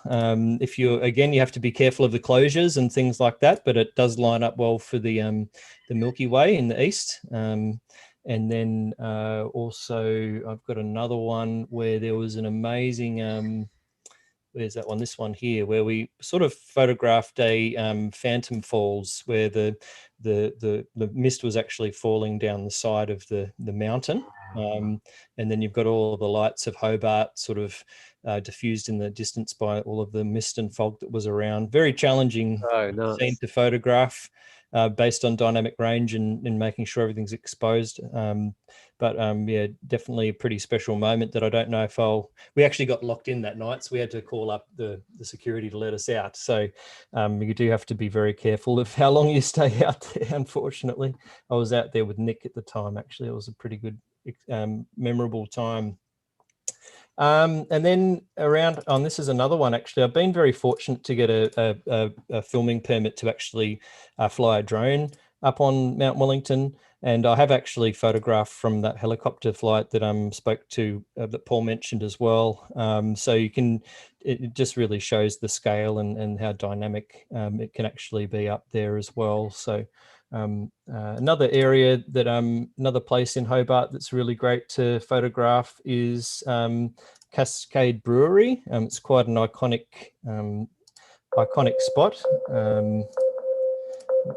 And so submarine sinking. What was that? Sorry. I sound like the submarine's going down there. Yeah, no, it's I have a chime every hour, so that's what that is. So that's a really iconic view of Hobart with the brewery, and then the beautiful Mount Wellington behind. And then another thing that I really appreciate about being in Hobart is that you're in a great place to actually photograph the aurora. And so I've been lucky enough to be able to photograph the aurora, and this is probably only half an hour's drive from Hobart. And you have skies dark enough to be able to see these sort of amazing scenes, and be able to spend many sort of sleepless nights out under the stars, photographing the aurora and the Milky Way, and I think that might have been the moon rising below the Milky Way there. Here's another one taken from a boat ramp that is only about 20 minutes drive south of Hobart as well. So you've got the setting Milky Way there in the west, which is very horizontal, and then you've got the aurora there in the left as well. So, and then if you're very adventurous, and I guess living here means you've got more time to explore, there are some pretty amazing caves around, which are I guess the sort of locations where you don't talk about too much, but they are pretty incredible places to get into, and very unique, I think, in their own right in terms of photographic potential. I guess I don't know what the actual rock of the area is, but there's pretty amazing structures and things for night photography, and there's a lot of if you've got a good imagination, you can do a lot of great things with all of it as well. So yeah, I just thought it would be nice to talk about the area, because I think it deserves a bit of recognition in its own right, especially for Mount Wellington, Kununyi. So yeah, so that's around Hobart. Oh, I can do something fair bit different from that one. And most of these are actually shot 3 weeks ago, 2 or 3 weeks ago. And you know me, if you know me well enough, you know I love my aerial photography and I love my abstract top-down photography in particular. But Tassie is probably a little bit more suited to that more classic oblique style, and it's a little bit harder to find places that I find my personal artistic preferences leans towards with the top-down work. But there's some certain areas in northern Tasmania that are like that. I'm not going to shout out where they are, but you can get on Google and have a look and probably figure it out for yourself. But I will share sort of some shots that I got. Again, I was doing a bit of testing out with the R5, and I bought the new 24-105 lens.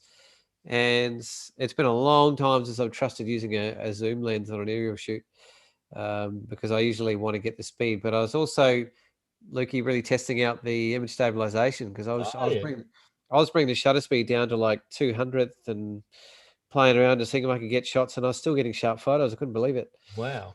What lens was that with? The 80? Just the 85? 24-105, the RF. Right. So that combination is the biggest stills camera image stabilization I know of in the world. It's 8 stops.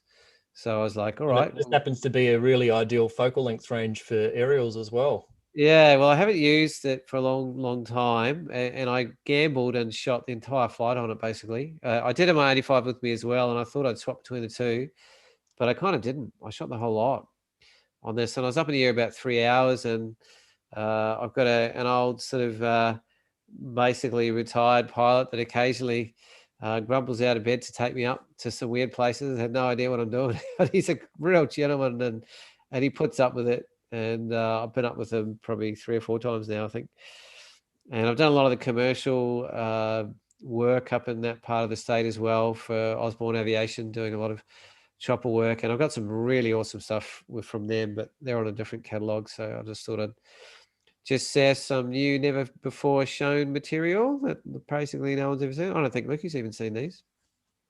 No, this is all fresh as.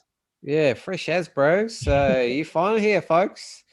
So there's a lot of waterways and tidal patterns and mangroves and oyster farms and different sort of things that I find I can really navigate with a lot of sort of sensuality and curves. There's a little bit of that story between man and nature along that coastline as well in various places, which I play around with.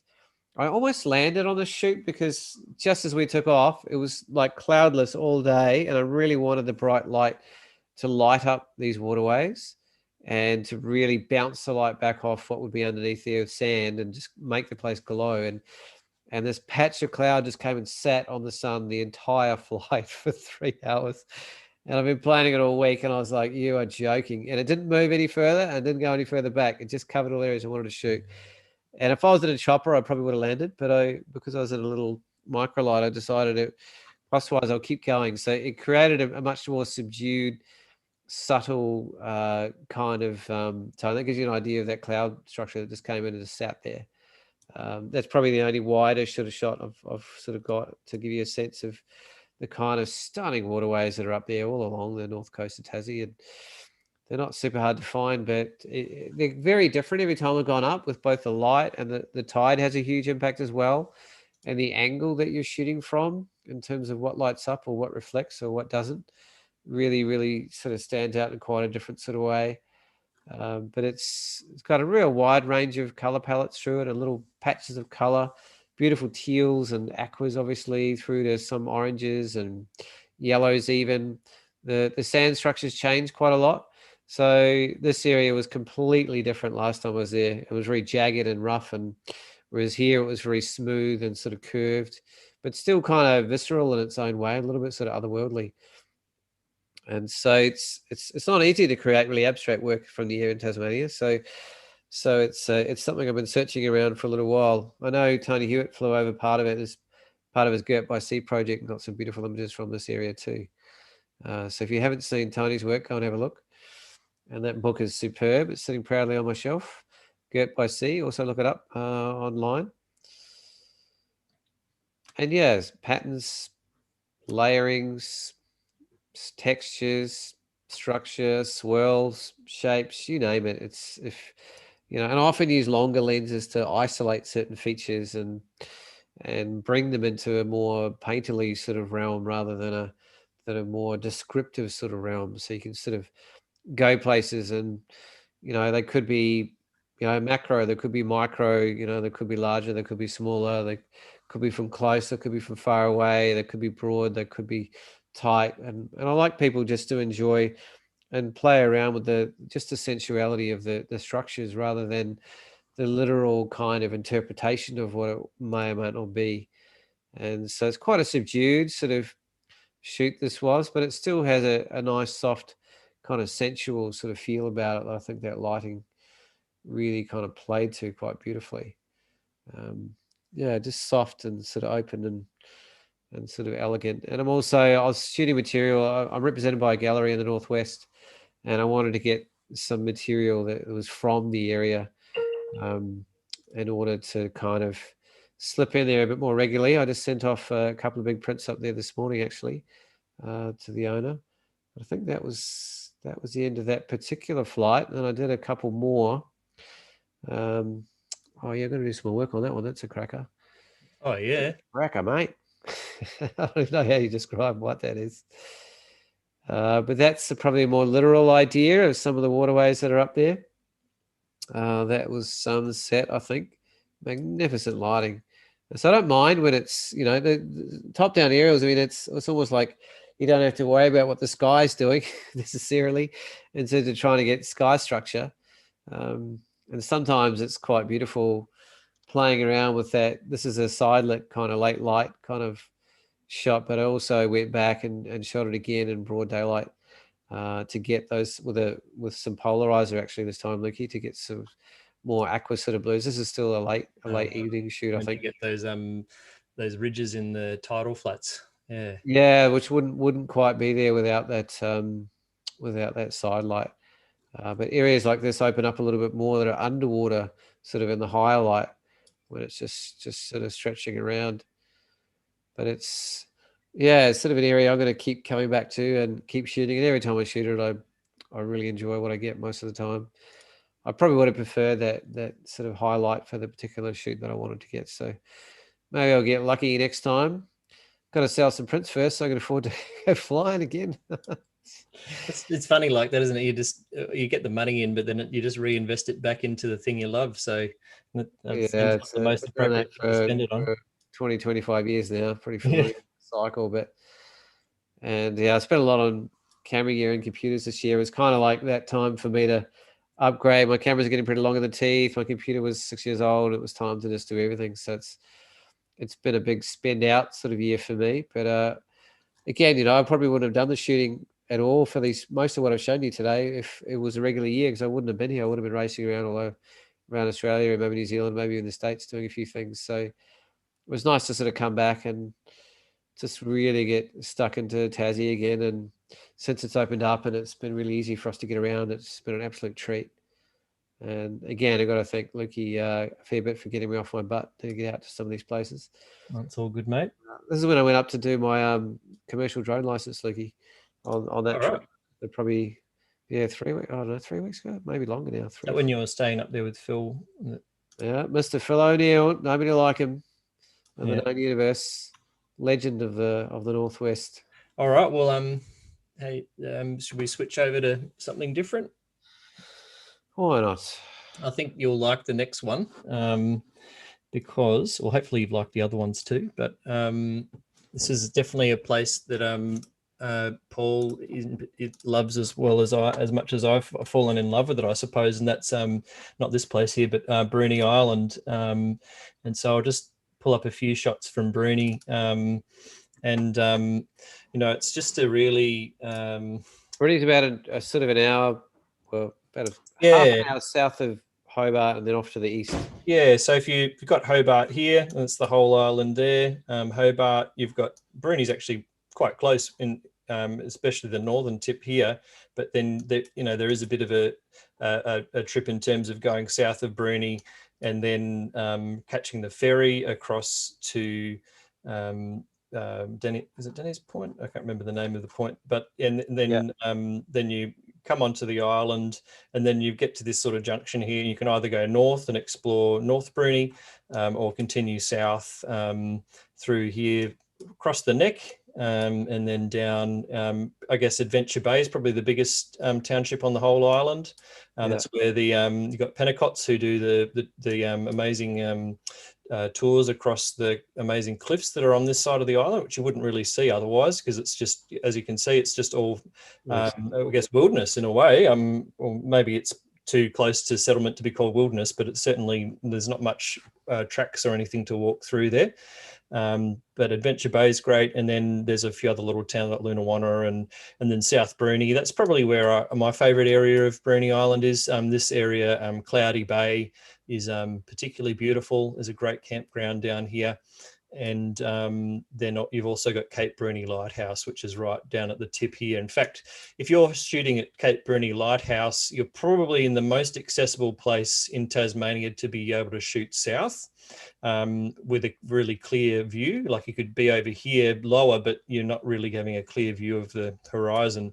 So I think I would be comfortable to say that's probably one of the best places in it, or the best place in Australia for aurora shooting, because of the southerly point and clear view. Like the next stop basically is Antarctica, which is still a fair way, but yeah, there's not much between it and there. But I can't take the cake for being the most southerly, because of course you've got New Zealand across there. Anyway, I digress, but let's go back to those pics. So where were we here? So this is actually taken across Cloudy Bay. That's actually Adamson's Peak. So that's looking back at the mainland of Tasmania, island off an island off an island. And then, yeah, you get the beautiful, there's certain positions you can get to where you can get these amazing sort of scenes of the sea mist coming off of the ocean at sunset and that kind of thing. Another view, that's actually Cape Bruny there, where the lighthouse is, and out here that's actually Southeast Cape, or that sort of area. So that's the southernmost tip of Australia in the distance there. As well. This is actually taken on those cliffs that I mentioned where the cruisers go. So there's actually some of the tallest sea cliffs in the Southern Hemisphere actually on Bruny Island, which is quite surprising. If you visited, you wouldn't have known, because you need to get out in the boat to really see them. So they kind of rival the ones that you see on Tasman Peninsula, which is where the Three Capes track is, and that they're also very tall. But these ones are really spectacular as well. And so, you know, the boat tours often go through this little gap here, which is a bit bigger than it looks, just for a bit of dramatic value. And yeah, there's all sorts of interesting sort of formations, you know, and there's also a lot of wildlife on the island. So I love photographing the sea eagles, and managed to get a nice shot of one one time when I was there. What's your focal length on that one, Loki? Probably about 560 millimeters, I would say, something like that, maybe 400 millimeters. Oh, that much. So yeah, so I was actually almost right under it when I took it. I was just really glad that I managed to get a frame that kind of worked out. Normally I'm terrible at that kind of thing, but I guess if you click the shutter button enough, something will pay off in the end.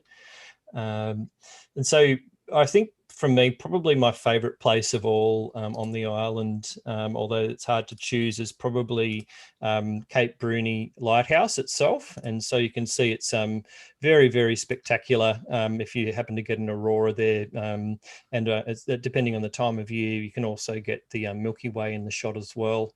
And, you know, shoot it more front on, and you can really see the arc of the aurora there. Not a particularly big one on this night, but it was still very spectacular. And then I also love it for photographing the Milky Way. That's me actually self-portrait sitting on the chair there, looking back up at the lighthouse, and then with the Milky Way behind it there as well. So that's yeah, really favorite place for me to go. And then there's also Quartz Island there too. I don't think there's too many shots of Quartz Island with auroras, so so it's definitely a nice place to try and get to if you're lucky enough to be there when there's an aurora. So, and then I've got a more of a panoramic kind of view of that scene here, which I haven't really finished yet, but you can sort of see the Milky Way rising there, and then stretching around to Quartz Bay over to Quartz Island with the aurora there in the distance as well. So definitely pretty special location for that. Here's some more around Cloudy Bay itself, which is another, that's Cloudy Lagoon with the water flowing in. It's quite a large oyster lease there inside the lagoon, but the light you get there is pretty phenomenal over the beaches and that kind of thing. Very beautiful. I've got a few of those. So South Bruni tends to be a bit wilder and more national park. Yeah. Northern Bruni is a lot more farmland. Yeah. I tend to head south myself. Yeah, that's right. It's a bit more of a natural sort of feel. Of course, Bruni's got a lot more to offer in terms of in terms of food experiences. There's a winery and a cheese place and a brewery and all sorts of stuff. So all the good stuff, really. Whiskey as well. So it's great produce. Got a bit for everybody. This is from the Neck. So I mentioned that there's an isthmus on Bruni, which is this part. It's a very famous lookout on Bruni Island, looking down the Neck. It's probably not normally shot on this perspective though, but I really just wanted to highlight the aurora and did a star trail at the same time. So it's also an interesting place to do a star trail or do some night photography from the Neck as well. So definitely, because it's so there's not a lot of population on the island, and it's so far south, you get very dark skies. So that's actually why I run astrophotography workshops on the island as well, because it's just kind of made for it, and given the conditions and the beautiful lighthouse and everything else that's going on. So yeah, so that's Bruni, magic spot. You've probably got an absolute ton of shots from Bruni as well yourself, Paul. Oh yeah, you had Bruni too. Cool. I won't spend long on it, but I will just quickly work through one of my favourite spots, which is Cloudy Bay. So right down the bottom, it's a famous surf spot. This is actually the track that walks you around to the surf. If you go around with the Cloudy Bay, it's kind of a one-way sort of dead end track. That's just a moody shot looking back on the where you actually catch the ferry or the boats to go around the fluted cape there. But just spending some time on this beach is magnificent. This is literally for the night after Luke's birthday weekend, and I just stayed down an extra night as I usually do. I find it really hard to leave the place, and I just played around with some 10-stop and even 15-stop filters, I think, just along the beach there. You can actually drive along the beach to a camp on the far end that's like a four-wheel drive track, which is literally on the far end over here. And it's better on low tide or mid tide maybe. But just beautiful spot to play around and spend some time. And this is one of my places that I don't know how many times I've been here, maybe 100 times or more in the last 20 years. And it's kind of a home away from home. As Lucky knows how much I love the place. Yeah, well, if I don't know where you are, that's probably where you are. There's a campsite just behind the hill. You can camp out for free, and it's in front of probably the most consistent surf break in Tasmania. One of my best friends used to live literally just up the road around the corner, and I'd come down and spend days in his caravan, same sort of spot that Lucky was at. But I just wanted to give you a little bit of a taste of something different. But time's ticking along, and I wanted to cover one more major place. Yeah, go for it. Go for it. And that is Takaina. Yeah. So you want to jump out? Actually, Lucky's got the map, so maybe I'll let him. Oh yeah. I'll show the map when I switch back. Yeah. So basically, northwest Tasmania has one of the greatest jewels of wilderness left on the planet that is currently unprotected, and it has World Heritage qualities to the point where it's already been put forward as a World Heritage area and as having equal and similar qualities to the area that's already preserved. But they won't cover it because it's basically covered in 90% mining and logging leases, basically. But I've spent a long time, maybe 15, 20 years working for its conservation, and might show a little bit of why. So it has some of the biggest sand dunes in the whole of Tasmania, ones that people don't even know exist. It has some of the wildest, most incredible coastline I've ever seen on this planet. And I'm not even joking. The rocks are just so old and worn. This is actually the cover shot for a book called Tarkine Trails, which is was actually created to encourage people to come out and look and explore the place. And this is those dunes that I was talking about. They're about 30 kilometers long, I think. That's actually Chris Bell up there. If you haven't heard of Chris Bell. Right. He's one of the best photographers in this part of the world. Oh, definitely. This is a beautiful river on the coastline. If you walk up the coast, and I still want to do it, Looky, that whole western coastline of the Tarkine. Yeah, let's do it. And you've got maybe 5 or 6 rivers to cross on that, and this is one of them, sort of on the way up. But that's the idea. That's kind of what it's like a lot of the time. It's got the biggest recorded swells on Earth, 22 meters on the west coast of Tasmania. That was actually a film grab by Joe Shemesh, who was filming, and that's actually a screen grab out of his filming.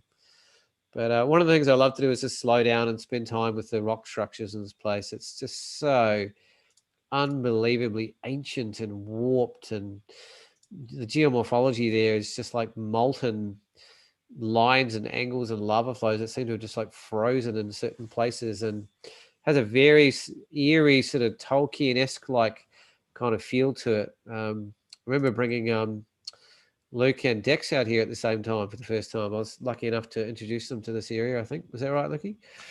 Yeah, that's right. It was the first time, and definitely an amazing experience. Yeah, it won't be the last time either.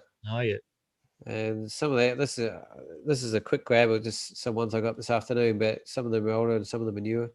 I haven't even probably edited our shoot properly from earlier this year for our next light collector project is actually on this area, or the whole Tarkine region. But it's a hugely diverse landscape. The coastline is obviously serially spectacular, but it's also give you a sense of scale up there with my friend Jim up there.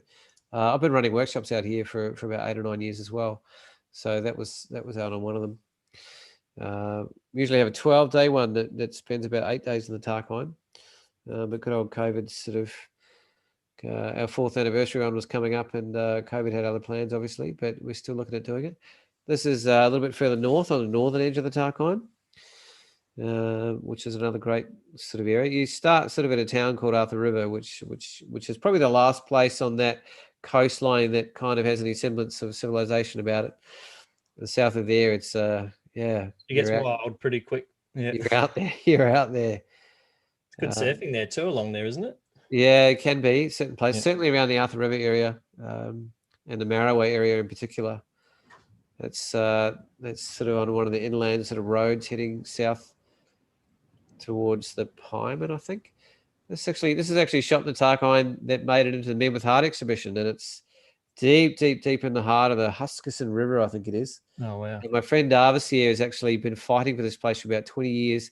He was the first person to ever create an ecotourism business in the Tarkine in order to create a viable alternative to mining and logging. And I just wanted to honour him and his time that he spent sort of out there. And we've both been fighting for this place together for about 15 years. So it's quite a beautiful moment. It was New Year's Day a couple of years ago.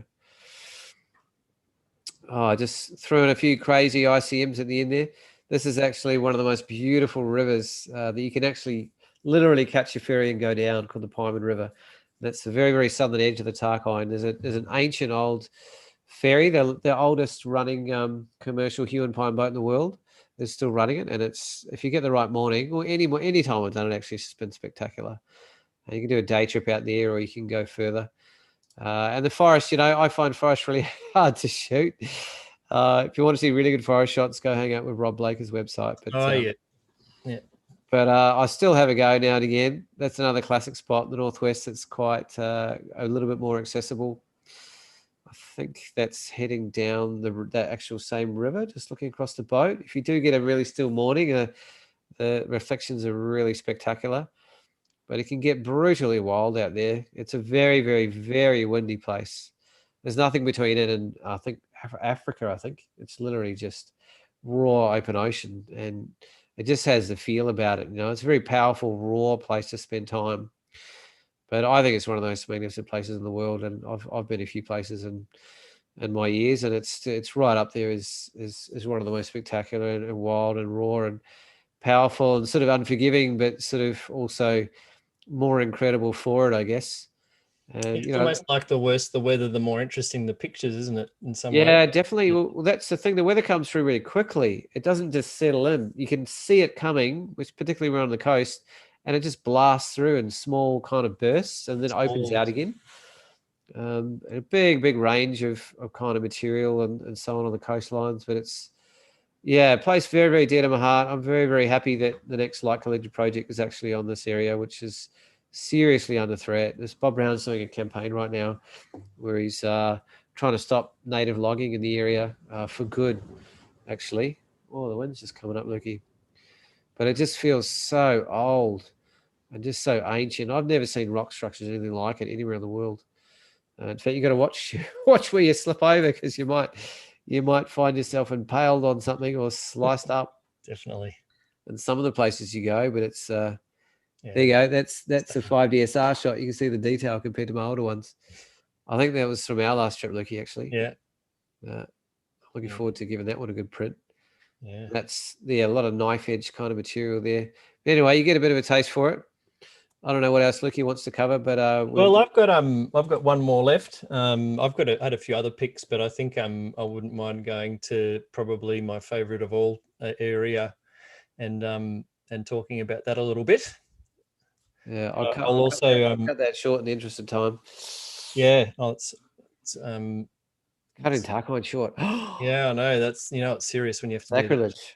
Sacrilege. So we're back onto the map, hopefully. And so the area Paul was referring to was the Tarkine, and that's on this coast. Basically, I guess what it stretches pretty much that Corinna to Arthur whole River. area. Yeah, yeah, there you go. Yeah. So Then east Corinna is in Savage here. up to Waratah. That's a very like if you're not able in your time in Tassie to actually get into the real rugged areas, Corinna is still a great place to go to get the experience of the river and the rainforest. And you can also take a cruise up the Pieman, All the way up to the where coast. Corinna is itself, is it? Yeah, where is it? It doesn't make any It's sense. right on the river's edge. Oh, down here, yeah. Yeah. And so there's a punt that goes across the river there, but then you can also get on the Arcadia, which is the boat that Paul was referring to, that takes you all the way up the Pieman. And it's you can get mornings where it's just like glass, absolutely stunning reflections. And then they take you right down to the end here and stop off here, and you can actually go for a walk out onto Pieman Heads and have some lunch out there. And then I've lost track of the number of shipwrecks out there. It's one of yeah. the wildest places to get into.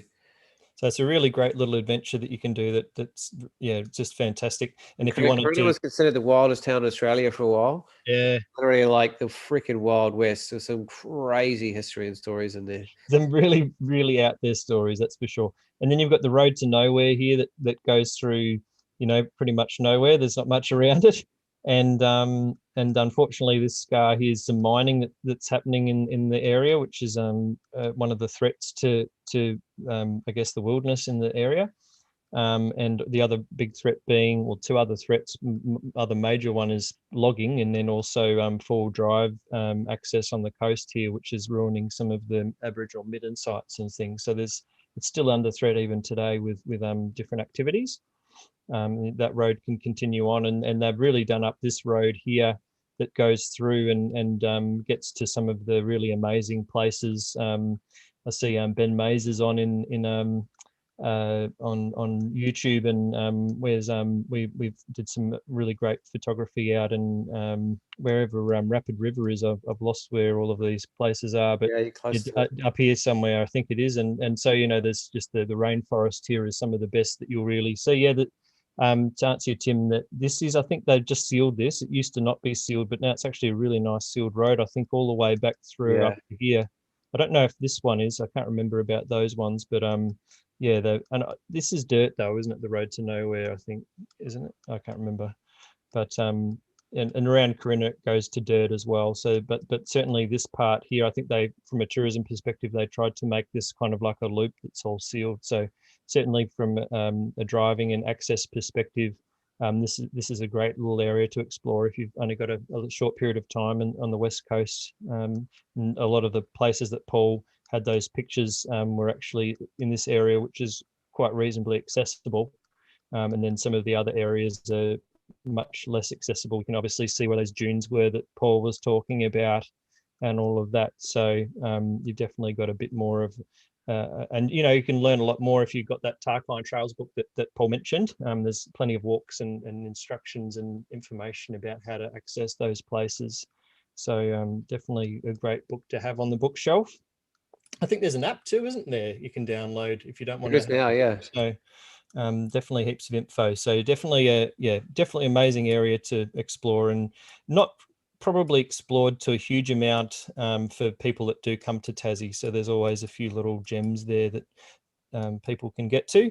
For me, my last area is actually southwest, and we were referring earlier to the map, and you can actually see there's this giant big area. So Paul was referring to, I just got an aurora alert, 13% chance of seeing an aurora in 1 hour. Okay, better hurry up. So there's a Mount Wellington is here, and then as you can see, it just all continues on. Unfortunately, some forestry patches here, but then straight into the southwest. So you really are having Mount Wellington really is a bit of the southwest jutting into Hobart there.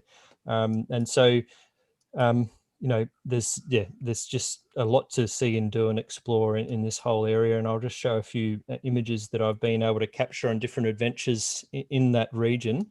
And I guess it's worth mentioning that, you know, you do have to obviously be very prepared if you're going to go into, you know, really remote areas. You can see how far this is from anything. There's just not really anything there at all. So if you don't know what you're doing, you can get unstuck pretty quickly. But a great place to get a good taste of it's definitely Mount Field. It's not quite the true southwest of down further, but you know, it's much more accessible, and you can certainly get a good idea of the rainforest and that kind of thing in Mount Field, especially if you go up to Lake Dobson as well up the top here and explore up in that sort of area. I think, is it Dobson there? Yeah, I think so. So that's all pretty cool. Anyway, I'll just get to the pictures. So the geology of the southwest is a little bit different to some of the other areas, and there's a lot of quartzite. So and there's a lot of alpine areas where it gets up quite a lot higher, and so the vegetation changes a lot, and it does become a lot more sensitive because of that. So you really have to be careful about where you walk and how you actually approach the particular areas. But for me, I mean, I guess if we're talking about favorite places, I'd be remiss not to actually mention where my favorite places are. But obviously, as we were discussing earlier, and this is Federation Peak, which is Sir Edmund Hillary described as being the only real mountain in Australia, and you can kind of see why he said that. It's the jagged, rocky peak. An outline of the figure is it's pretty astounding, and it blew my mind thinking I think this is only about 100 kilometers as the crow flies from Hobart, actually. So it's close but very, very far at the same time. Definitely a place for an amazing adventure, but also extremely challenging. But the landscape is definitely on another level to anything that I've ever seen, but then also the hardship and the effort to get there is also on the same level. So this is actually an aurora taken behind one of the peaks in the southwest, and you've got the beautiful cushion plant in the foreground, which is also very sensitive. If you step on it, it can actually cause permanent damage to it, and it grows extremely slowly. So you have to always be careful where you're putting your feet in places like this. But it's also quite a unique experience to see an aurora in such a remote place. That's essentially the same shot, but during the day.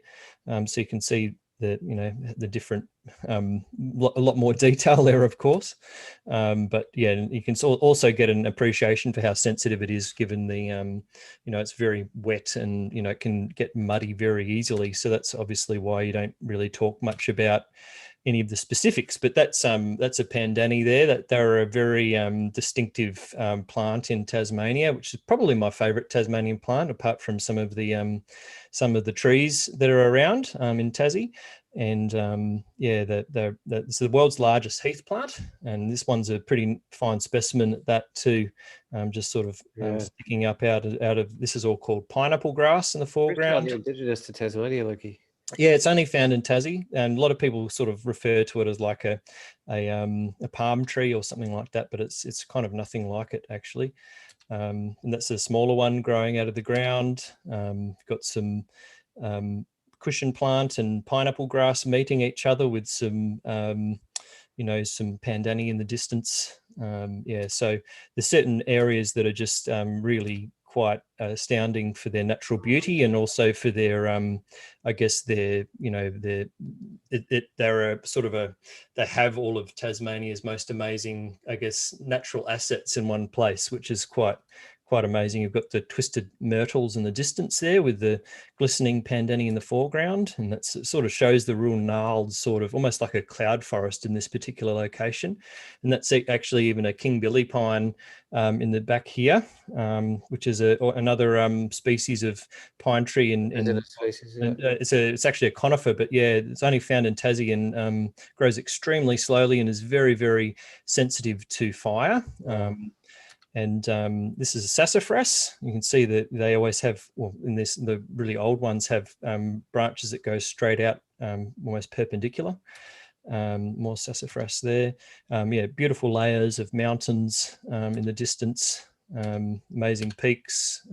So yeah, it's definitely, definitely sort of dream country for me in that respect. Always think about going back there as well. And I guess wanted to leave it also on a different note, and that is, I mentioned a bit earlier about, well, first of all, I mentioned about King Billy pines, and so I've got my Christmas tree here. So I've got a little King Billy pine here. It's my new Christmas tree, so I'm pretty stoked about that.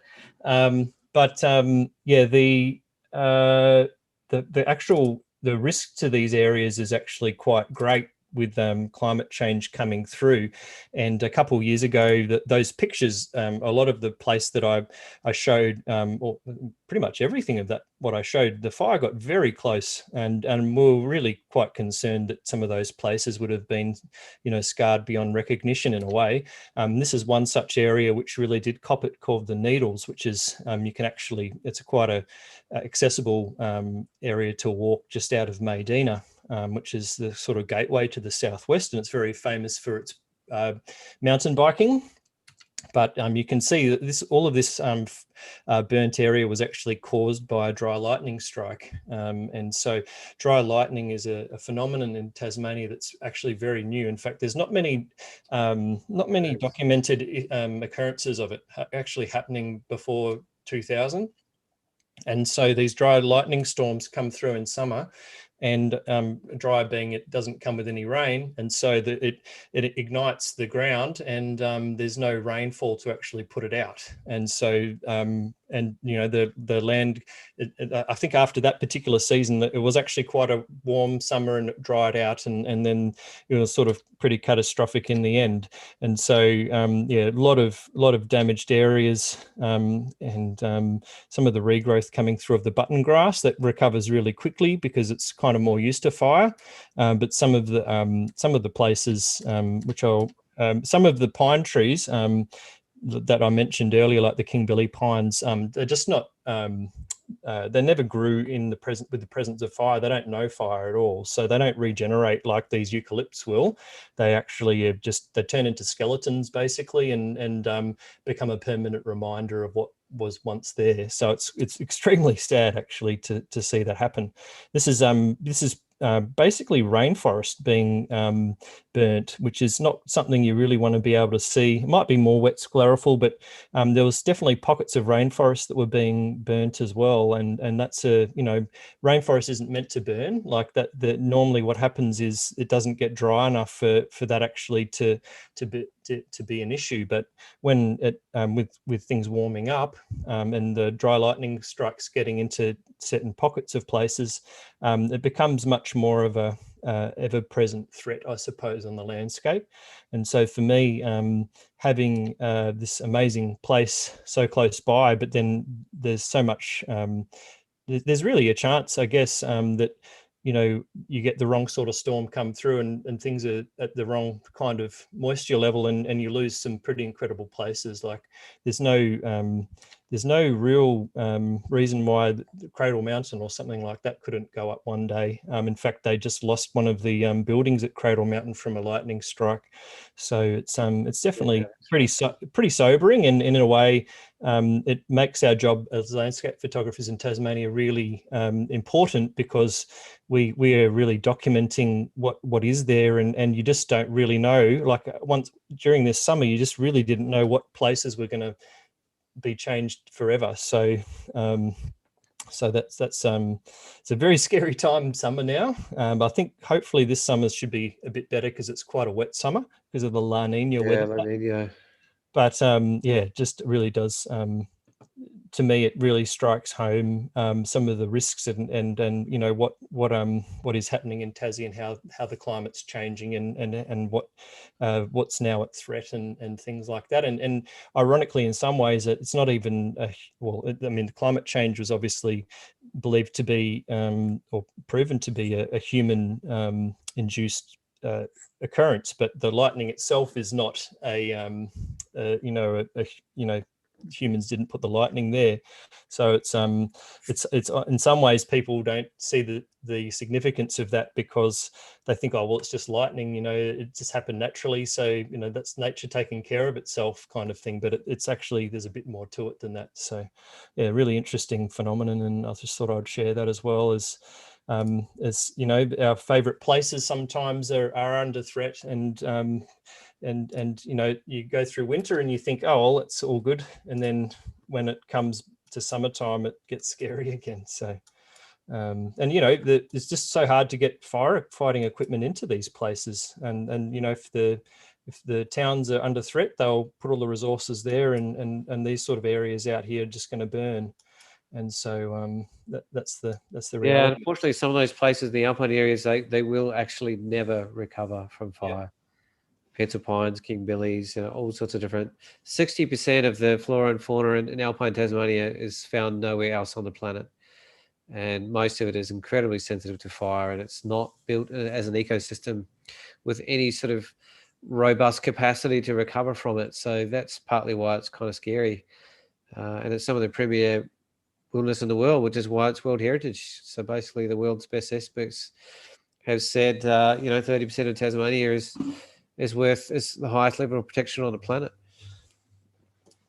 and it's our backyard, Lukey. Woo! That's right. So it's definitely pretty amazing to be able to share it with everybody, I suppose, in terms of not just our you know, our ability to get out there, but then also to show everybody. I guess I've got a new project called The Beauty of Tasmania, and I guess that's what the project's about, is sharing the beauty of Tasmania with everybody, and very much looking forward to firing that up and getting that going, hopefully before Christmas, although it's very close now. But yeah, definitely it's a real privilege to be able to be able to do that and actually make a living off of doing that. So, but also that comes with a lot of responsibility if that's your living, and you know, you need to also be ensuring that what you're doing as part of that is not impacting it and creating problems down the track. So it's a very cyclical kind of thing that needs to always be considered.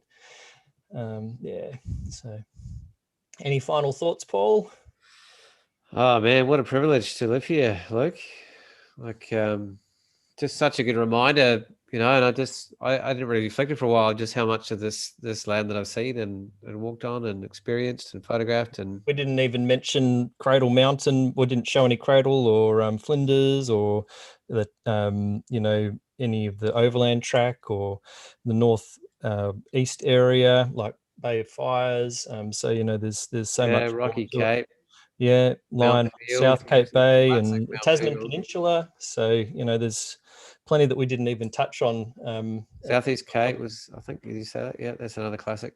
Yeah. Yeah, that was just a little taster of a few favorite spots, really. And I don't think there's many places in the world that have the kind of variety and breadth and depth of wilderness that Tasmania has, in terms of from highland lakes and huge peaks to rainforest to, you know, dry lake beds and dry sclerophyll forests, and you know, the perfect white sand to the biggest west coast sort of swells in the world. It just has everything in spades. Maybe not glaciers, desert, not so much. There's some nice sand dunes out Yeah, I guess so. west. There's Yeah, areas that are really dry, but yeah, I mean, glaciers and desert would be the two a standout few things. thousand years old too late for the glaciers, unfortunately. But Yeah, I mean, this landscape was heavily sculptured by glaciers, and they had two ice ages down here in the last. The Aboriginal people lived through two of them down here. They were the most isolated, most southernmost people on the planet, actually, down in Tasmania. Anyway, thanks everyone tonight, and good to have Lukey back on board. I managed to scrabble through all the technical stuff without him, which is quite Yeah, I'm amazing. actually really impressed, Paul. You did really great there. You took a lot of really Well, great notes and made it work. So that's yeah, great. thanks to Lukey's training young Padawan here, sort of slowly making his way up to Jedi status. But yeah, we'll see what's coming up. I know down the track we're going to have a show on the Kimberleys. I think maybe on the 2nd of December, Lukey, with Mika and Mika Oh, Boynton can't and wait for Tony that. Malkin. And yeah, we're going to fill in some gaps. We had a run there where we had them all scheduled ahead, and now we're back to square one. And Yeah, I went away and now it's just all falling apart, Paul. Like, what's going now on? it's time to do it again. No, it's Hats off to Nick. It was a shame not to have Nick here tonight yeah. because he knows this place like the back of his hand as much as anyone. But we might have to do a Nick Monk show just to make Oh, up. I think that's a good idea. Yeah, I don't know if Nick will agree, but we'll see if we can get him into it. Dex, we want to see you down here again, my friend. Plenty more for you to explore, brother. Yeah, and yeah, if anyone ever is traveling down and wants to get in touch and say good day, then please let us know as well. Always happy to help and that kind of thing. So I'm trying to fire up my my Tarkine workshops again once COVID sort of settled down a little bit. I was just discussing with some of my partners about that this week actually. and Love to Paul show and you I are guys, some of always you guys keen to around. Paul and I are always keen to take people out to Flinders Island as well. So yeah, we've been always talking about it for a while. I don't know. I think might need to do another show, Lucky. Yeah, With those other areas and Nick as well. Like it's just too much more to cover. I mean, it is one of the best places in the world. Yeah, we're pretty biased though, but it's probably for good reason. Well, the photos speak for themselves. So you reckon, guys? Yeah, no, it's pretty hard to beat. So anyway, we've probably spirit Tassie enough for one block of time. So we thank you so much for joining us as always. It's fantastic to have you with us, and thanks for all your support, everyone. You guys are awesome. If you're watching along on YouTube, please feel free to subscribe and like as well. I just thought I'd throw that in there because that's what they say these days, but it does also help more people find it. The more people that like the video, the more it gets shared around the place and with the algorithm and more people have a chance to find some great content about photos and in the most amazing parts of the world. So all right, I think I'm pretty sure we'll be back at the same time next week. So thanks so much for joining us, and we'll see you next time. Catch you later. Well, have a great week, everyone. Bye, everyone. See ya.